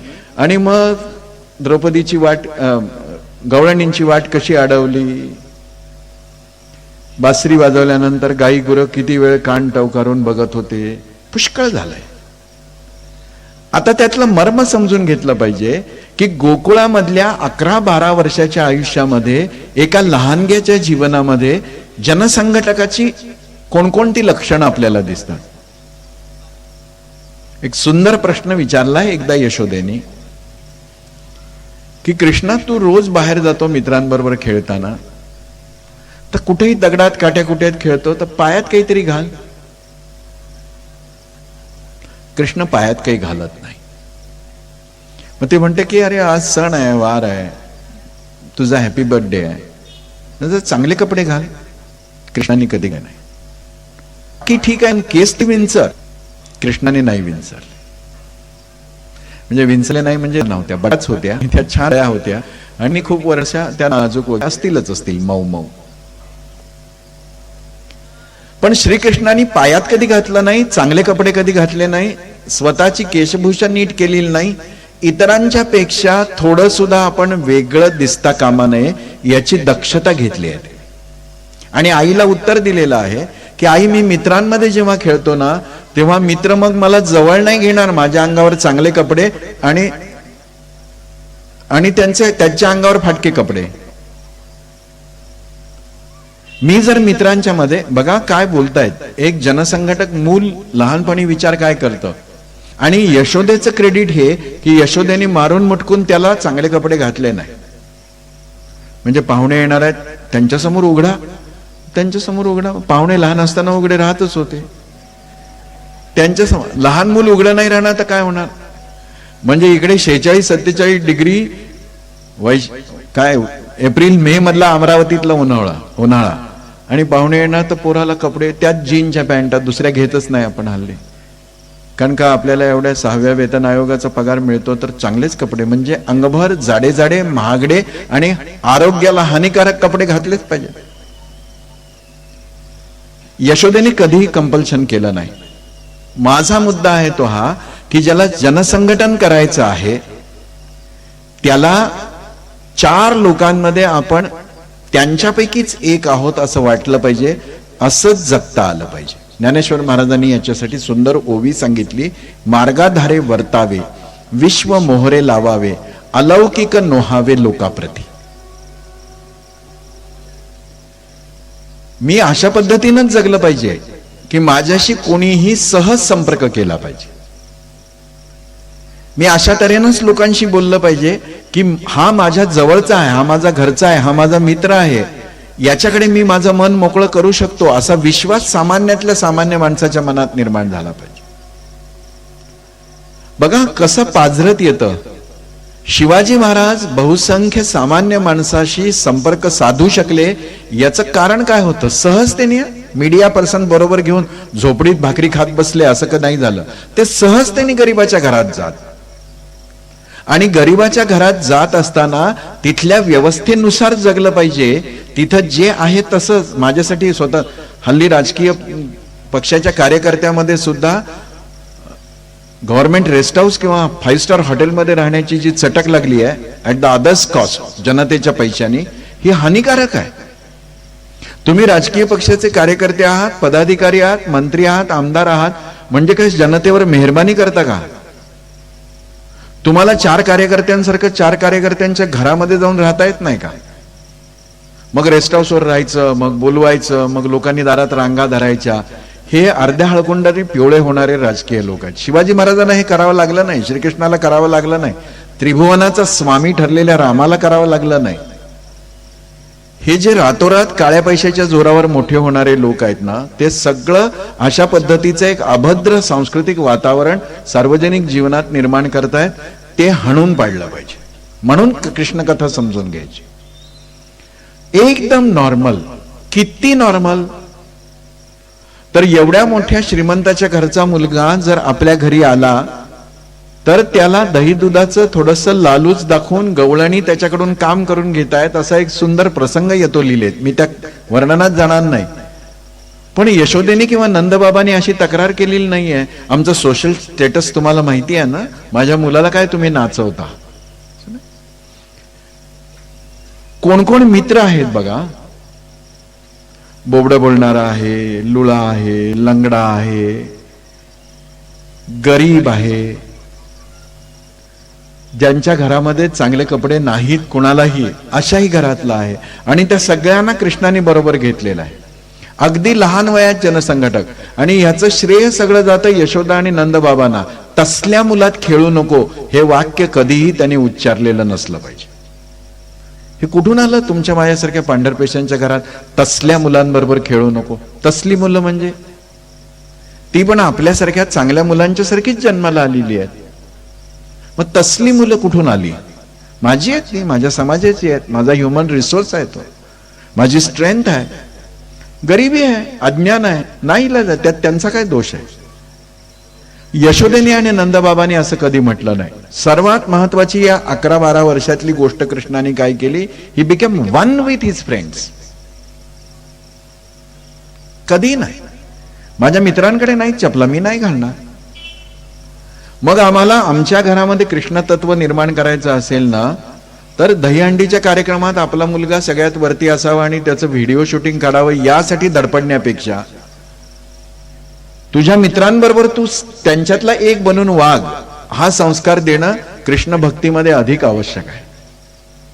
मग त्याला या लीलेत कृष्ण करा, मग 4 बाजूनी फोटो, मला ह्या आई वडिलांच्या विषयी इतकं मनातल्या मनात इतकं दारुण करुणेचा भाव निर्माण होतो ना. गॅदरिंग मध्ये बक्षीस घ्यायला गेल्यानंतर सुद्धा आपल्या त्या मुलाचं कौतुक वाटणं स्वाभाविक आहे हो, पण फोटो काढण्यासाठी धडपड करणारे आईबाप, मला असं वाटतं की आम्ही त्यांना किती सीमित करतोय. Is that destination? एक पेनचं बक्षीस मिळवणं ही आनंदाची गोष्ट आहे, पण उत्तरार्ध अधिक दुःखद असतो. आपल्या मुलाचं बक्षीस वाटप झाल्याबरोबर त्याला उचलून गाडीत घालून घरी जाणं, दुसऱ्याच्या पोराच्या वेळी टाळ्या वाजवायला आपण नाही थांबवायचं. कृष्ण आपल्याला कधीही प्रसन्न होण्याची शक्यता नाही, राम आपल्याला कळण्याची कधीही शक्यता नाही. अरे दुसऱ्याच्या जीवनातल्या आनंदात मी टाळी नाही वाजवणार आणि माझ्याच पोराचे फोटो काढण्याचं मला किती कौतुक. अलौकिक आहे का, वेगळं आहे काय? का माझा मुलगा जन्माला आला तेव्हा जेरुसलेमवरनं एक चमकता तारा गेला ख्रिस्ताच्या वेळी, तसा गेला बिला होता. काय झालं माझ्या मुलाला? कौतुक करा, पण दुसऱ्याच्या कौतुकात सहभागी व्हा. हे कधी कळेल? माझ्या आत कृष्ण तत्व असेल तर. भले गीता सगळी पाठ आहे, उपयोग काय?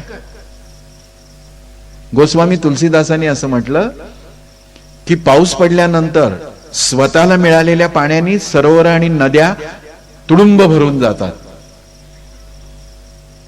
पाऊस पडल्याबरोबर स्वतःला मिळालंय ना, मग फुगून जातात. पण समुद्रामध्ये निरंतर पाणी पडतं आणि पाऊस पडला तरी समुद्र आपली मर्यादा ओलांडत नाही. तो उसळतो जेव्हा पूर्ण चंद्र बघतो तेव्हा. चंद्राच्या पूर्णतेचा आनंद झाल्यावर उसळणारा समुद्र बनायचं का 4 पावसाचे थेंब पडल्यावर स्वतःच फुगून जाणाऱ्या नद्या बनायचं? कृष्ण आणि राम सांगतात की सागर बना, समुद्र बना, आणि ते कळणं ही कृष्णाची आणि रामाची उपासना आहे. चालले प्रदक्षिणा घालायला. कशासाठी प्रदक्षिणा घालतोय? काही मिळतंय? एखादा तरी कण आपल्या अंगाला लागतोय? 11 वर्ष बालकृष्णाने सामान्य माणसाच्या आयुष्यासारखं जीवन जगलं. घरी संपन्नता असून किती लोकांचं संघटन होऊ शकतं या साध्या गोष्टीने. खूप काही करावं लागत नाही. काल तुषारजी जसं म्हणाले ना, रस्ते, दिवे, हो, एका वर्षात थोडंच होईल, 6 महिन्यात थोडंच होईल, 5 वर्षात थोडंच होईल, सगळे रस्ते एकदम होईल. आणि ते इतक्या कटकटीचा विषय असतो. पण रस्ते होतील तेव्हा होतील. तुमच्यापर्यंत पोहोचण्याचा प्रेमाचा रस्ता मोकळा आहे की नाही हे लोकांना जास्त आवडतं. लोकांचा संघटनाचा अर्थ असा काय की प्रत्येकाच्या घराला रंग लावून द्यायचा आहे, प्रत्येक कॉर्नरवर मोठे मोठे हॅलोजन दिवे लावले म्हणजे झालं. मी त्यांना असं म्हटलं की हे काम होईल तेव्हा होईल, तुषारजी तुम्ही काळजी करू नका. त्याला खूप लंबी प्रोसेस असते. 10 वर्षाचे खड्डे 10 महिन्यामध्ये बुजवता येत नसतात, त्याला वेळ जातो. पण तुम्ही लोकांना जवळ घेताय ना, ही चांगली गोष्ट आहे. कृष्णाने ते केलं. किती प्रभाव लोकांच्या. 8 वर्षाचं वय आहे, 8.5 वर्षाचं. कालिया मर्दनाचा प्रसंग आहे. या कालिया मर्दनाच्या प्रसंगामध्ये जेव्हा सगळ्या पोरांनी आरडाओरडा केला की कृष्णाने त्या डोहामध्ये उडी टाकली आहे. मूळ पुन्हा प्रसंग फारच वेगळा आहे, पण जो प्रचलित आहे तसा आत्तापुरता समजून घेऊ. या कालियाचे आत्ताच्या कुळात जन्माला आलेले लोक आहेत, त्यांना इंडस्ट्रियलिस्ट म्हणतात, की जे आपलं इंडस्ट्रियल वेस्ट पाण्यामध्ये सोडतात, नद्यात सोडतात, समुद्रात सोडतात, सरोवरात सोडतात, किंवा ती रसायनं हवेमध्ये सोडतात.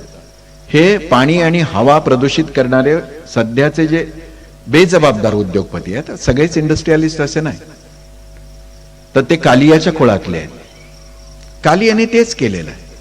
पण जेव्हा कालियाशी 2 हात करायला 8-8.5 वर्षाच्या या लेकरांनी डोहात उडी मारली, तेव्हा मुलं आरडाओरडा करत गेली. सगळ्या गोकुळाची अवस्था काय झाली आहे, तर प्रत्येक जण आपल्या हातातलं काम टाकून पळालाय. प्रत्येक जण. कोणी गोऱ्यात हापत असेल तर हात सुद्धा धुतलेले नाही. कोणी भाकरी भाजत असेल तर तव्यावरची भाकरी सुद्धा उचलली नाही. कोणाला पाजत असेल तर ती स्त्री तशीच. कोणी शेतात काम करणार असेल, गुरं राखायला गेलेला असेल, बाहेरचं काही काम करत असेल, ते काम तसंच्या तसं टाकून सगळं गोकुळ या मुलाच्या कुशलतेच्या कामनेने धावत गेलं. काय गारुड असेल हो. याला म्हणायचं असतं लोकमानसावरती प्रभाव. 8.5 वर्ष काय भाषण करत होतं, रोज टीव्हीवर दिसत होतं, होर्डिंग्स लागले होते वाढदिवसाची. काय झालं होतं मग? कृष्णाचा प्रभाव का? हे काही करावं लागत नाही. ज्यांना कर्तृत्वाने आपला फोटो जनतेच्या अंतःकरणावरती उमटवता येत नाही ना, ते स्वतःच्या पैशांनी मोठी मोठी वाढदिवसाची होर्डिंग्ज आणि कटआउट लावतात, असं माझा समज आहे. बरोबरच नाही.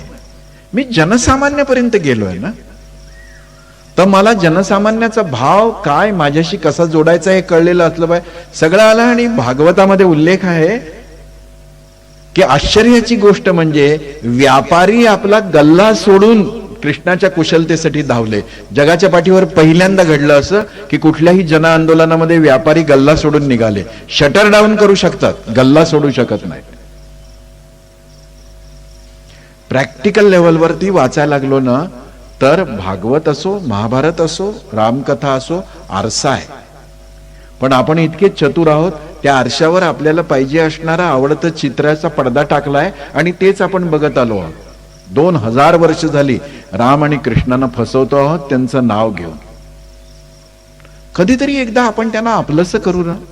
आणि ते आपलंसं करायचं असेल तर हे समजून घेतलं पाहिजे की कालिया मर्दनामध्ये सगळं गोकुळ का लोटलं बरं, का एकदम संवेदना निर्माण झाली.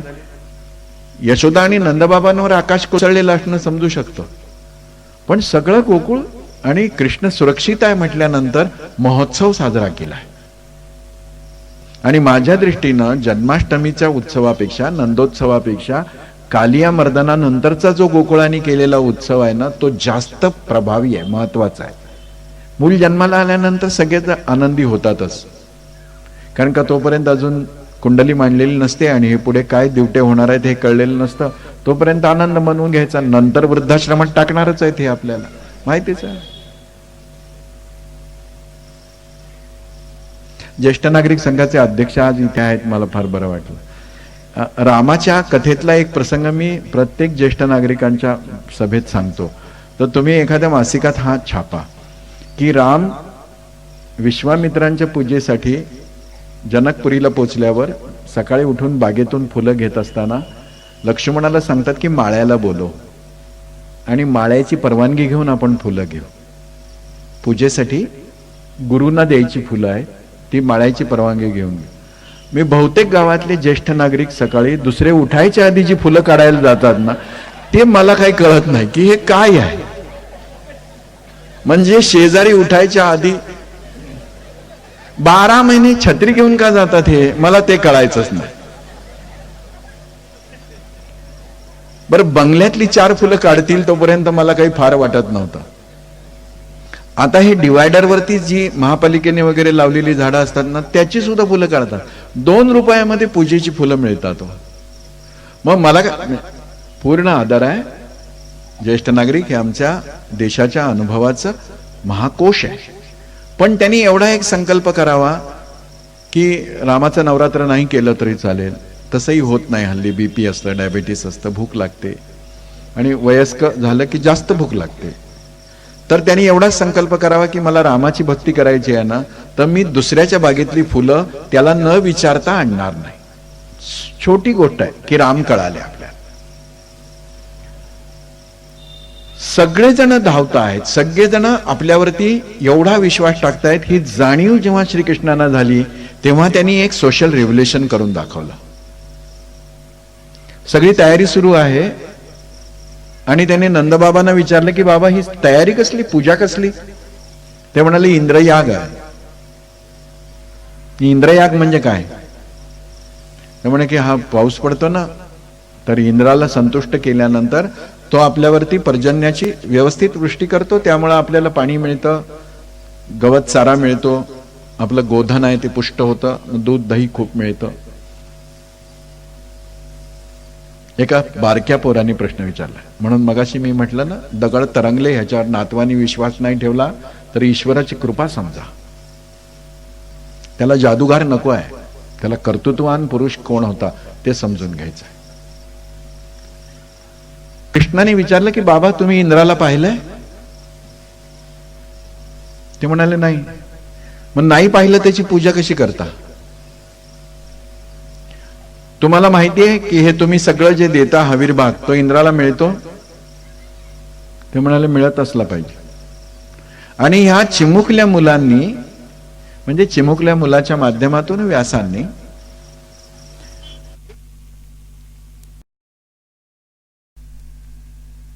आहे, येऊ आपण त्या प्रसंगापाशी. पण ज्याला जनसंघटन करायचं आहे त्याला निर्भय असलं पाहिजे. आणि कृष्णाने विचारलं की बाबा, सर्व शास्त्र अशी सांगतात जसं आपलं कर्म आहे तसं आपल्याला फळ मिळतं. आणि देवच काय, देवाच्या काकाला सुद्धा याच्यात बदल करता येत नाही. जर मी सत्कर्म केलं असेल तर मला सत्कर्माचं फळ मिळतंच, मी दुष्कर्म केलं असेल तर मला त्याचं फळ मिळतंच. मग वेगळेपणाने त्याच्यासाठी ही सगळी व्यवस्था करून त्याला हे हवीरभाग पाठवण्याची गरज आहे. It's a corruption. माझ्या परिसरामध्ये एखादी गोष्ट व्हावी किंवा माझ्या आयुष्यामधला एखादा दस्तावेज मला मिळावा म्हणून सरकारी अधिकाऱ्याला जर पैसे, त्याला पगार मिळतो ना, तसं इंद्राचं इंद्र काम करतो आहे तर त्याला त्याचा तनखा मिळतो आहे. तुम्ही जे सत्कर्म कराल सगळे हे गोप गोपी मिळून त्याचं फळ म्हणून निसर्ग तुम्हाला पाऊस देणारच आहे. त्याच्यासाठी इंद्राची खुशामत करण्याची काय गरज आहे. आणि म्हणून एक कर्मविपाक सिद्धांताचं संपूर्ण प्रकरण आहे या विषयात गोवर्धनाच्या मध्ये. पण तिकडे नाही, गोवर्धन भगवान की जय सुरू नाही ना. गोवर्धन भगवानचा जय जयकार करायचाच आहे हो, तुम्हाला मला सगळ्यांना मिळून करायचा आहे. पण त्याच्या पाठीमागे कृष्णाने मांडलेला कर्मविपाक सिद्धांत मांडा. आणि कृष्ण असं म्हणतायत की बाबा काही करण्याची गरज नाही. यज्ञ आपल्याला जर पाऊस देत असेल ना, अन्न चारा देत असेल ना, आधार देत असेल ना, तर हा गोवर्धन देतोय. या गोवर्धनाची आपण पूजा करूयात. मी गोष्ट सांगतोय एका 8-9 वर्षाच्या मुलाची, आणि तो शतकानुशतक चालत आलेल्या एका रूढीविरुद्ध कंबर बांधून उभा आहे. मला आता नागपूरच्या एका आईने प्रश्न विचारला की यांना आम्ही गणपती बसवावा की बसवू नये याच्याविषयी संभ्रमात आहोत, तर तुझं काय मत आहे. तर प्रवचन करणाऱ्याला असे प्रश्न विचारतात आणि ते चांगलंच आहे. असा लोकांचा गैरसमज असला की आमचं बरं चालतं की ह्याला सगळं कळतं म्हणून, तर ते ठीकच आहे. तर मी त्यांना म्हटलं की कशामुळं. ते म्हणे की गेल्या वर्षी गणपतीच्या काळातच माझे मिस्टर वारले. मी म्हटलं तुम्हाला आतून काय वाटतं. ते म्हणे की नाही सगळे गुरुजी वगैरे म्हणतात नाही बसवायचं. मी म्हटलं तुम्हाला काय वाटतं. ते म्हणाले की माझ्या नातवंडांना मग गणपती कधीच कळणार का, दरवर्षी येणार तो. तर मी म्हटलं की तुम्हाला ही असेल धर्माची, तुम्ही गणपती बसवा.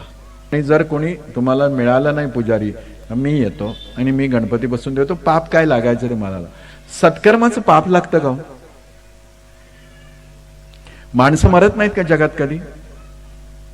मग सगळा न द्यायचा. आता त्या तिथीला एखादा माणूस मरणं आणि एखादा माणूस जन्माला येणं या सगळ्या विराट विश्वरचनेमध्ये एखाद्या डासाचा पंख किंचित हलण्यापेक्षा कमी महत्वाची गोष्ट आहे. त्याचा आम्ही अवडंबर काय केलं. एक अशाच विधवा गृहिणीने मला विचारलं की आजच्या भागवताला तुम्ही याल तेव्हा मी तुमचं औक्षण करावं असं म्हणते, पण संयोजक म्हणाले की त्यांनाच विचारा. मी म्हटलं की करा. त्या म्हणाले नाही म्हणजे असं मी केलं तर चालेल ना. मी म्हटलं तुम्ही केलं तर चालेल ना. म्हणजे नाही मी अशी आहे. मी म्हटलं अशी आहे यात तुमचा दोष काय. माझी सहानुभूती आहे तुमच्याबरोबर, पण माझं औक्षण म्हणजे भागवत कथाकाराचं औक्षण करणं आणि तुमचं वैधव्य ह्याची सांगड घालू नका. नाही म्हणे की कधी कधी ते चांगलं दिसत नाही. मी तर माझ्या मुलींना, सुनांना, पुतण्यांना, भाच्यांना सगळ्यांना सांगितलं तुम्ही हे असल्या गोष्टी करू नका. मग हळदी कुंकाच्या वेळी ते आलेलं चालत नाही, मंगल कार्याच्या वेळी ते असलेलं चालत नाही, मुलाच्या लग्नातली मंगल अष्टक आईच्या कानावर आणि बापाच्या कानावर पडू नये. काय होतं ते त्या क्षणापासून सुनेला शिव्याशाप द्यायला लागतात. काय होतं काय ते. आम्ही स्वतःला वैदिक म्हणून घेतो आहोत ना, वेद उपनिषदांचे अनुयायी म्हणून घेतो ना. या भंपक गोष्टीत किती काळ अडकणार आपण. याला कुठलाही शास्त्राधार नाही, याला कुठलंही वैज्ञान नाही. धर्मविज्ञान ही रूढी आहे, चालत आली आहे, बदलून टाका. शतकानुशतक चालत आलेली एक रूढी मोडणं किती अवघड आहे हे कळावं यासाठी मी म्हणतोय. आणि हा मुलगा ठामपणे उभा राहून म्हणतो की इंद्रयाग नाही करायचा आणि नाही केला. त्यात इंद्राचा अहंकार मोडायचा होता वगैरे गोष्ट छान आहे ती. मर्म काय आहे. मग एका मुलाचं सगळं गोकुळ, सगळ्या गोपगोपी हे ऐकतात कसं. का तर हा मुलगा आपल्या हितासाठी सगळं करतो आहे याचा विश्वास आहे. मग महालक्ष्मी आल्या, त्यांना नैवेद्य दाखवला. दुसऱ्या दिवशीपर्यंत ताटं तशीच झाकून ठेवायची. मग महालक्ष्मी येतात त्या काळात गरमी असते, थोडी ह्युमिडिटी असते, अन्न नासतं, विटतं, मग ते टाकून देता येत नाही, खावत नाही, कन्फ्युजन होतं. 12 महिने जर देवासमोर 3दा पाणी फिरवलं की देवाला प्रसाद पोचतो. महालक्ष्मीच्या पोथीत कुठे असं लिहिलंय का की शिळं होईपर्यंत त्यांच्या समोर ठेवा आणि शिळं झालेलं खा? जिवंत महालक्ष्मीनी शिळं खायचं का? असं कुठल्याही पोथीत लिहिलेलं नाही, असं कोणत्याही ग्रंथात लिहिलेलं नाही, असं कशातही नाही. मग आम्ही ते का सुरू ठेवतो? दाखवावा आणि खाऊन टाकावा. ही माहेरवाशीण आहे ना, ती आली आहे ना, तिला दाखवला, संपला, आनंद झाला. पण आमच्या डोक्यामध्ये विज्ञान 21व्या शतकात इतक्या रूढ्या आहेत, इतकी जखडून आम्ही आमचे पाय बांधून टाकले. आणि हा मुलगा सांगतो आहे इंद्रयाग करू नका, नाही केला. जनसंघटनेशिवाय हे नाही होत. जनमन योग्य दिशेनं वळवण्यासाठी जनप्रेम प्राप्त झालं पाहिजे. आणि जनप्रेम प्राप्त करायचं असेल ना तर जनसेवेशिवाय दुसरा मार्ग नाही. मी लोकांच्या हृदयापर्यंत पोचलं पाहिजे आणि लोक माझ्यासाठी सर्वतोपरी आहेत. आमचं गणतंत्र आहे म्हणतो. कुठं आहे गण? कुठलं तंत्र आहे? म्हणजे बघा, साधा पोशाख घालण्याच्या व्यवस्थेपासून ते इंद्रयाग होऊ नये इथपर्यंत. आणि पुढे जाऊन तर त्यांनी कमाल केली आहे. सामाजिक समरसता आम्ही आजच्या गोष्टी बोलतो. आणि या छोट्या कृष्णाने सांगितलं, चला आता गोवर्धनाची पूजा करायची, जे काही बरोबर आणलंय ना ते सगळं एकत्र करा. ही गोवर्धनानंतरच्या गोपाळकालेची लीला आहेच, अद्भुतच आहे. पण रोज मित्रांबरोबर फिरायला गेल्यानंतर काय होत होतं? सगळ्यांच्या शिदोऱ्या सोडायच्या, सगळ्यांनी गोल करायचं, कृष्ण मध्ये बसायचा, सगळ्यांच्या शिदोऱ्या एकत्र करायच्या आणि मग त्या द्यायच्या. 2 सँडविच आहेत, देऊ नको मित्राला. अशी यशोदा असेल तर तिच्या पोटी कृष्ण कसा जन्माला येईल? कंसच जन्माला येईल. आणि हायजीन नाही का? म्हणे आम्ही आमच्या चिंटूला सांगतो, नॉर्मल कोर्समध्ये असलीच नावं असतात आपल्या पोरांची, टिंकू, चिंटू, पिंकी, घसघशीत नावं सुद्धा नाही. ते हायजीनचा प्रॉब्लेम असताना कसलं असतं. अरे कुठल्याही स्वयंपाकघरामध्ये जी आई आपल्या लेकराला शिदोरी देते ना ती हायजिनिकच असते. होईल एखाद्या दिवशी थोडं इन्फेक्शन होऊ द्या, पण एक मेंटल डिसीज ऑफ डिस्पॅरिटी येण्यापेक्षा समतेसाठी थोडं इन्फेक्शन सहन करूया. आम्हाला देश मोठा करायचा आहे ना. स्वतःची इमले, स्वतःचं जग, स्वतःला अगदी बंदिस्त करून टाकणं कुठला समाज जीवन आलाय? आणि कालपर्यंत संस्कृतीच्या अभिसरणाचं वाहक असणारा मध्यमवर्गीय आहे ना, सेन्सलेस जगायला लागला. That is the problem. आम्ही काय हे सगळं बंदिस्त पडलो? आम्ही काय हे अडकून घ्यायला लागलो स्वतःला? नाही, असं नाही, तसं नाही. तर मोकळं करा, थोडं मोकळं करा. आणि कृष्ण समजून घेण्याचा अर्थच असा आहे की आपल्या मुलांना मुलांमध्ये मिसळू द्या, लोकांपर्यंत जाऊ द्या. मग त्याला जनप्रीती येईल, मग तो जनसेवा करेल, मग त्याच्या हातून जनसंघटन घडेल, मग गण काय आहे त्याला कळेल. पुण्यामध्ये एक भारतीय जनता पार्टीची राष्ट्रीय कार्यकारिणी होती. मी पत्रकार म्हणून त्या कार्यकारिणीला गेलो होतो. आणि एके दिवशी मला भाजपच्या एका नेत्याने सांगितलं की तू येतोच आहेस, तर तुला काही इंटरव्ह्यूज वगैरे घ्यायचे असतील तर आपण वेळ असतो श्रेयस हॉटेलमध्ये उतरलो होतो आम्ही. मी ज्या फ्लोअरवर होतो त्या फ्लोअरवर राजमाता विजयाराजे सिंधिया आणि अटल बिहारी वाजपेयी. तर एके दिवशी म्हणजे दुसऱ्याच दिवशी सकाळी वाजपेयी बाहेर निघाले. माझ्या मित्रांनी सांगितलं की तू त्यांच्याबरोबर जा, काही बोलायचं असेल तर. एक कार्यकर्ता होता पुण्यात, आम्ही निघालो. ते निघाले होते जिथे जिथे त्या परिषदेसाठी आलेले कार्यकर्ते राहत आहेत त्या वेगवेगळ्या मंगल कार्यालयामध्ये जाऊन भेटायचं. कार्यकर्त्यांची निवास व्यवस्था कशी आहे, अध्यक्ष होते त्यावेळेला. आणि जाताना त्या विचारलं वाजपेयींना की आज संकष्टी आहे, चतुर्थी आहे, आपण जातोच आहोत त्या बागेतल्या गणपतीपासून सारस बागेतल्या. तर जाता जाता दर्शन घेऊन पुढे जायचं का? त्याने असं विचारलं की आज चतुर्थी है, चौथ है, गणेश जी का व्रत रहता है, तो क्या बीच रास्ते हम गणेश जी के दर्शन करके, गणपति के दर्शन करके आगे जाएंगे क्या? मला तो सगळा प्रसंग आठवतोय. वाजपेयी त्यांच्या शैलीने अशा हाताची घडी घालून अर्धवट डोळे मिटून बोलण्याची त्यांना सवय. तर ते हसले. त्या कार्यकर्त्याला वाटलं की आपल्याला जायचं म्हणतायत ते. बोले देखो भैया, गणपति गण का महत्व होता है, हम कार्यकर्ताओं को मिलेंगे, उनमें ही गणपति के दर्शन हो जाएंगे. काय गोष्ट आहे बघा. माणूस मोठा होतो ना, ते त्याची भाषणाची शैली चांगली होती म्हणून नाही, त्याची जीवनशैली कशी आहे. नुसत्या वक्तृत्वावर तासभर माणसं डोलू शकतात, आयुष्यभर आपल्या सोबत राहू शकत नाही. ते जर राहायचं असेल ना, तर तुम्हाला भाषा कशी येते, तुमचं काय, तुम्ही कपडे कसे घालता, तुम्ही कसे उभे राहता, तुमचे किती वेळा टीव्हीवरती फोटो रोज RR पाटलांचाही येतो. मग ते काय लोकोत्तर नेते आहेत काय? काय असतं ते? रोज येतं. कंटाळा, बातम्या वाचणाऱ्यांपेक्षा जास्त वेळा आवाज दिसतात. बरं, ते बघावं असंही आहे का काही? म्हणजे परवीन सुलताना दिसली तर समजूच शकतं की बघण्यासारखं काहीतरी. काय जादू आहे त्या व्यक्तित्वात. गण, जनता, समाज, आणि मग कृष्ण सगळ्या मित्रांना म्हणायचं की तुमचा आणा जवळ, सगळं एकत्र करायचा आणि एकत्र आपल्या हाताने तो सगळ्यांना वाढायचा. आणि कित्येकदा तर प्रसंग असा, अशा काही प्रसंगात भागवतातल्या लीलांचं वर्णन लक्षात, कारण का ते आपल्या मूळ प्रतिपाद्य विषयाला पोषक आहे.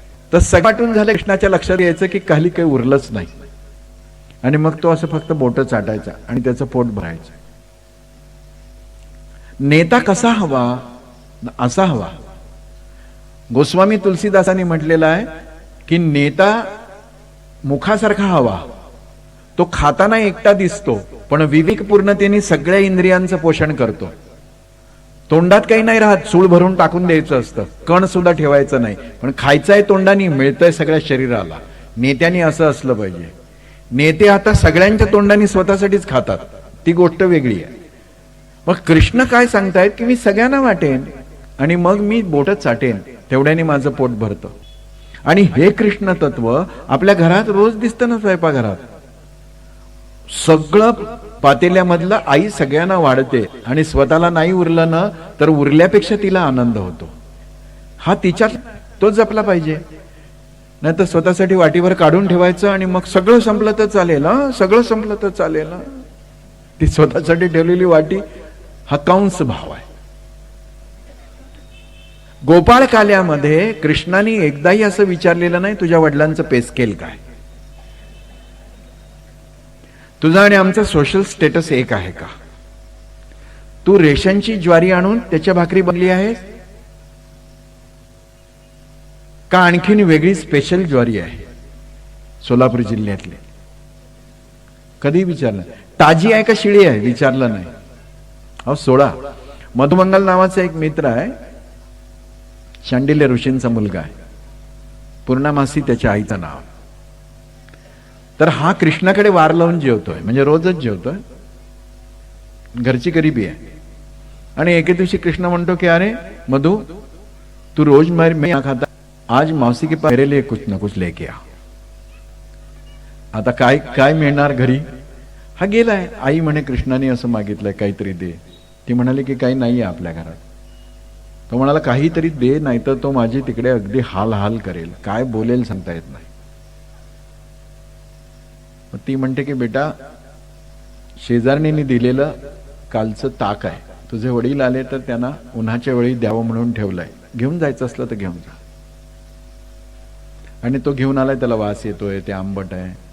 आणि जाताना त्याच्या मनात येतं की काही न नेल्याने तो जेवढी आपली चेष्टा करेल तेवढी परवडली, पण हे असलं शिळं आंबट असल्या वासाचं काही घेऊन गेला तर तो आणखीन चेष्टा करेल. आणि म्हणून कन्फ्युजन मध्ये आहे तो. आणि अगदी कृष्णाला बघितल्यावर त्याला असं वाटतं की हा इतका खट्याळा आहे ना, हा आपले तर हाल करेलच, आपल्या आईबापाची अब्रू काढेल. म्हणून तो ते कटोऱ्यातलं ताक आहे ना स्वतःच पिऊन टाकतो. आणि कृष्णाने बघितलंय ते. तो कृष्ण धावत गेलाय आणि म्हणे मधु ये क्या कर रहे हो, मेरे लिए दिया हुआ छाछ तुमने पी डाला. आणि मधुमंगलच्या इथून एक ताकाचा ओघळ येतोय तो कृष्णाने चाटलाय. लव्ह ॲट फार. इतकं तर आपल्याला जनतेच्या जवळ जाता येणार नाही, मी समजू शकतो. पण जनसंघटन करायचं याचा अर्थ, मग एका मित्राला बोलवायचं, इकडे उद्या वाढदिवस आहे, समारंभात तू ताक घेऊन ये, ते शिळं घेऊन ये, ते आणि स्टेजवर चढता पी, मग मी चाटून दाखवेन, असं करायची गरज नाही. याचं रहस्य काय लक्षात घ्या की माझ्यासाठी कोणी लहान नाही, कोणी मोठा नाहीये. माझ्यासाठी सगळेजण सहोदर आहेत. आणि जेव्हा माणसावर इतकं आपण प्रेम करायला लागतो ना, तेव्हा मग पशुपक्षी सुद्धा आपल्या अवतीभोवती येतात. आणि मग पशुपक्ष्यांना आणि मग हे सगळं आहे काय? कृष्णाचं जनसंघटन ही कृष्णाची काही एक वेगळी आयडेंटिटी आहे का? नाही, तो वेद आणि उपनिषदांच्या शिकवणुकीचा परिपाक आहे. संगच्छध्वं संवदध्वं संगो मनासी जानत, सहनाववतु सहनौ भुनक्तु सहवीर्यं करवावहै. सगळं आम्हाला एकत्र बसून करायचं आहे ना. आणि मग सगळं गोकुळातलं हे जीवन जे आहे 11-12 वर्षाचं, ते पहिल्या अवस्थेमध्येच जसं विश्वामित्रांनी कॅच देम यंग म्हणून 16व्या वर्षी रामाना पकडलं, तसं 11व्या वर्षापर्यंत 12व्या वर्षापर्यंत बालकृष्णाने गोकुळामध्ये हे करून दाखवलं की मी लोकांचं प्रेम किती मिळवू शकतो. मिळवलं. आणि म्हणून अक्रूर घेऊन चालल्यानंतर सगळं गोकुळ कृष्णाबरोबर ती परत मथुरेत यायला निघालं. केवढी जादू आहे! सोपी गोष्ट वाटते आपल्याला. सामान्य माणसाच्या हृदयापर्यंत पोचण्याची क्षमता असावी लागते. आणि मग पुढच्या सगळ्या आयुष्यामध्ये जनसंघटनेसाठी सर्व जे काही करणं आवश्यक आहे ते केलेलं आहे. जरासंधाच्या तावडीतले 86 राजे सोडवले. कशासाठी सोडवले? स्वतःचं कर्तृत्व एस्टॅब्लिश करायचं होतं का? स्वतःसाठी काही करायचं, स्वतःसाठी काही नाही. या 86 राजांची मुक्तता केली जरासंधाच्या तावडीतून, आणि त्या 86 राजांना धर्मराजाच्या पाठीशी उभं केलं. मग हे घडलं कधी? की जेव्हा त्या बंदिवासातल्या राजांना कळालं की निरपेक्षपणे या महापुरुषांनी आपली सुटका केली आहे. आता त्याचं म्हणणं सर आंखों पे. तो म्हणे की धर्मराजाच्या पाठीमागे उभा. अत्याचारी राजांनी पिडलेल्या जनतेला सुद्धा पांडवांच्या पाठीमागे उभं करण्यासाठी त्यांना अन्यायमुक्त केलं, त्यांना अत्याचार मुक्त केलं, त्यांना निर्भय केलं. आणि त्या सगळ्या जनतेच्या मनामध्ये पांडवांच्या विषयी प्रेम निर्माण केलं. लँडमार्क लक्षात ठेवा. कालिया मर्दनाच्या वेळी गोकुळातले लोक येतात. मथुरेवरती 17 वेळा आक्रमण झाली. 17 वेळा. पोटच्या पोराचं देणं पाणी राहिलं आणि सावकार जर 10 वेळा घरी आला ना, तर बाप त्या पोराला डिसोन करतो, म्हणतो की माझा ह्याच्याशी काही संबंध नाही, पुन्हा माझ्या घरी येऊ नको. पण श्रीकृष्णासारख्या 12-15 वर्षाच्या मुलासाठी 1 नाही 2 नाही 17 वेळा मथुरेने आक्रमण सहन केली. केवढा जनमानसावर प्रभाव असेल! सोपी गोष्ट नसते ही. असं जादूसारखं काही होत नसतं की कुब्जा होती, तिला हात लावला की एकदम ती सुंदर झाली. कृष्णाचं काय चालतं बोलतं ब्युटी पार्लर होतं? असं कसं होतं सुंदर? मग काय होतं हे नाही कळलं की गडबड होतं. मर्म असं आहे त्यातलं की कुब्जा कोबडी आहे, कुरूप आहे, ओके. कृष्णाने तिला दूर नाही लोटला. तिने चंदन लावल्यावर कृष्णाने तिला प्रेमाने स्पर्श केलाय. आणि कृष्णाचा स्पर्श झाल्यानंतर कुब्जा नाही सुंदर झाली, कुब्जेच्या आत असलेली असुंदरतेची जाणीवच नष्ट झाली. कृष्णाने ज्याला स्पर्श केला त्याला काही असुंदर दिसू शकतं का? असू शकत नाही. पण हे मर्म आहे त्याचं. आणि हे पण लोकनेत्याचं एक महत्वाचं अंग आहे की तो ज्याला स्पर्श करेल ना ते सुंदर होईल. एखाद्या नेत्याने माझ्या पाठीवर हात टाकला तर मला कळालं पाहिजे की अरे माझं आयुष्य बरं होणार आहे. दिल्लीत असे काही नेते आहेत, त्याने आपल्या खांद्यावर हात टाकला की ओळखावा आपलं 12 वाजणार.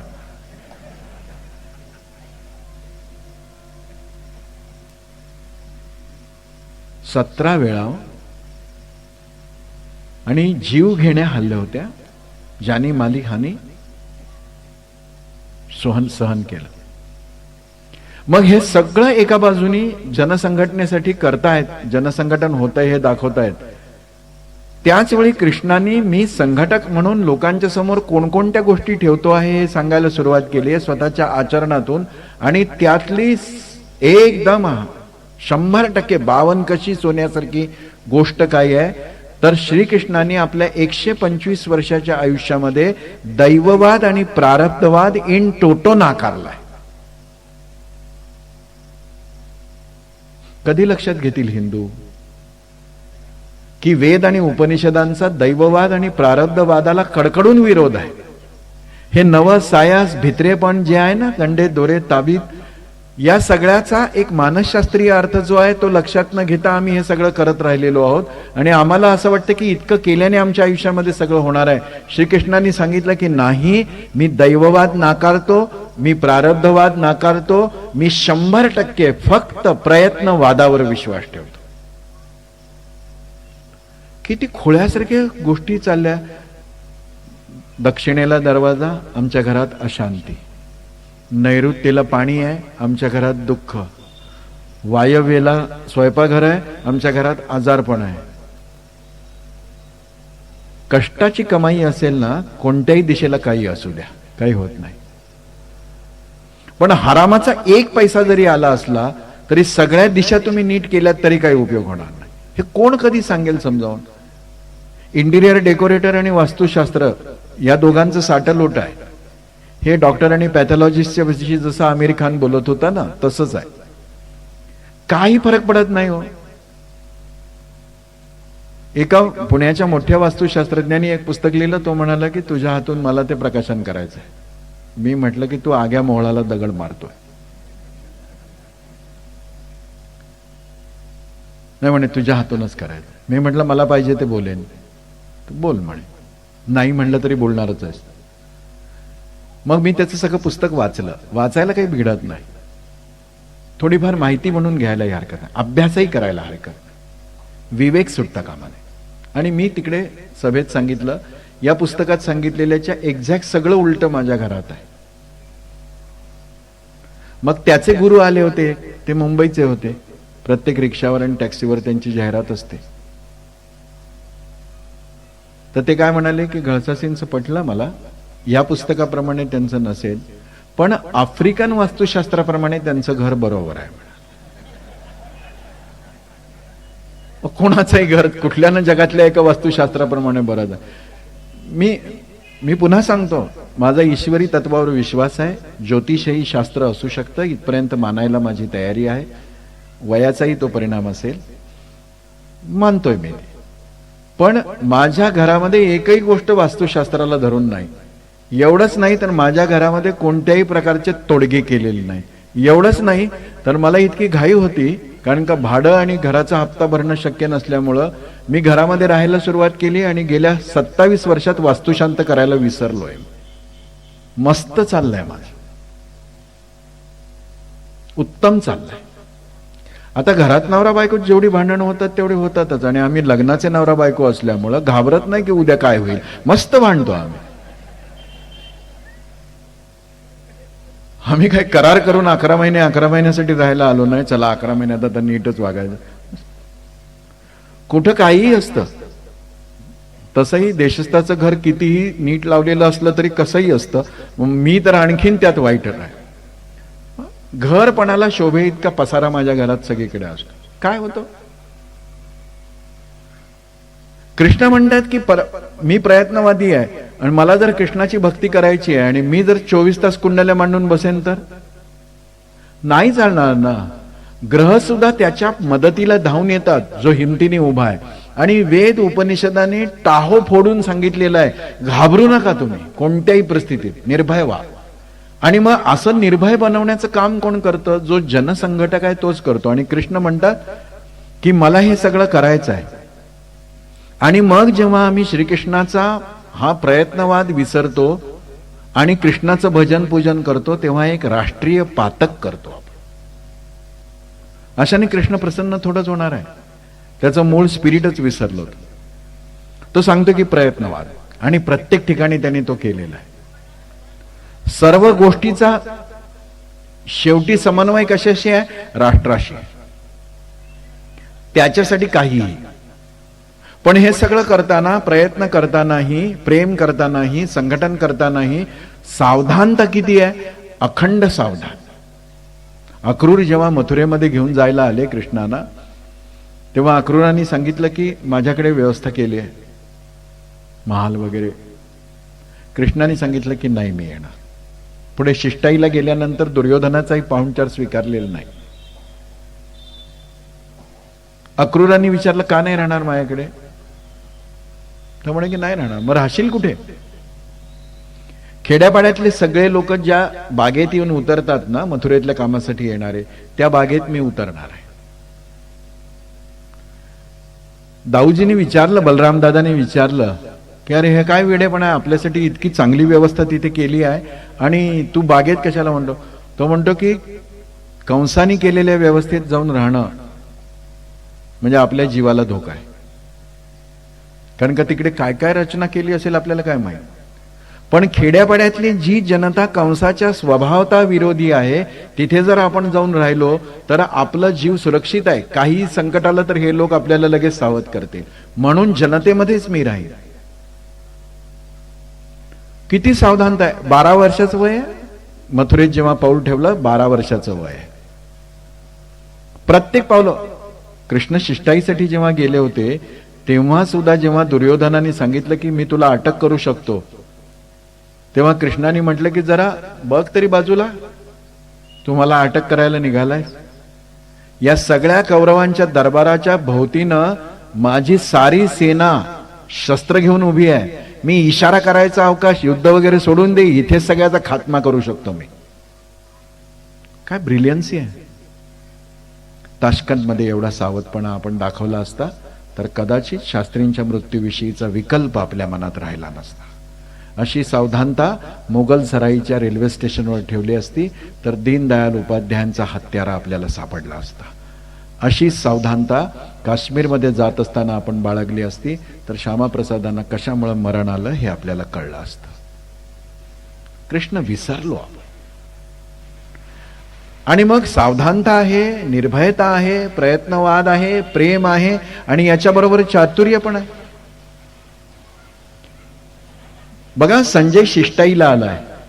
जर कृष्ण तिथे नसते तर शांतता करारावरती पांडवांनी सह्या केल्या असत्या. कृष्णाने ते होऊ दिलं नाही. कृष्ण स्वतः शिष्टाईला गेले आणि शिष्टाई विफल होणार आहे हे त्यांना माहिती होतं की नाही? माहिती होतं. पण चतुराई कशी आहे? धर्मराजांनी, भीमानी, अर्जुनांनी सांगितलं की कृष्णा, शांततेचा मसुदा आहे तो मंजूर करून ये बाबा, युद्ध नको आहे आपल्याला. कृष्ण म्हणाले की ठीक आहे, मी येणारच आहे, मलाही युद्ध नको आहे. खरं तर कृष्णाला युद्ध हवं आहे. मग शिष्टाईला का गेले? जगाने असं म्हणू नये शांततेसाठी काही प्रयत्न केला नाही. शांततेसाठी प्रयत्न करायचा आहे आणि मग युद्ध करायचं आहे. युद्ध तर करायचंच आहे. म्हणून शांततेच्या वाटाघाटी चालू असताना सीमेवरती ढिलाई असता कामा नये. आम्ही जेव्हा शांततेची बोलणी करतो ना, त्याच्या दुसऱ्या दिवशी आमच्याकडे कारगिल होतं. का तर शांततेची तयारी ही एका बाजूनी चालूच ठेवावी, दुसऱ्या बाजूनी युद्ध सज्जता असली पाहिजे. कृष्णाची ही चतुराई आहे. शिष्टाई असफल झाली, दरबारातून बाहेर पडायला लागले. काय केलं कृष्णाने? कर्णाला विचारलं, माझ्याबरोबर येतोयस? कर्ण कौरव पक्षामधला थिंक टँक आहे. त्या कर्णाला बरोबर घेतलंय. सगळेजण बघायला लागले की एकदम दुसऱ्या पार्टीचा प्रचार प्रमुखच त्याच्याबरोबर निघाला. लोकांच्या मनामध्ये शंका आली की कर्ण कसं काय गेला का कृष्णांबरोबर? ते म्हणे बैस रथात. रथात बसवलं.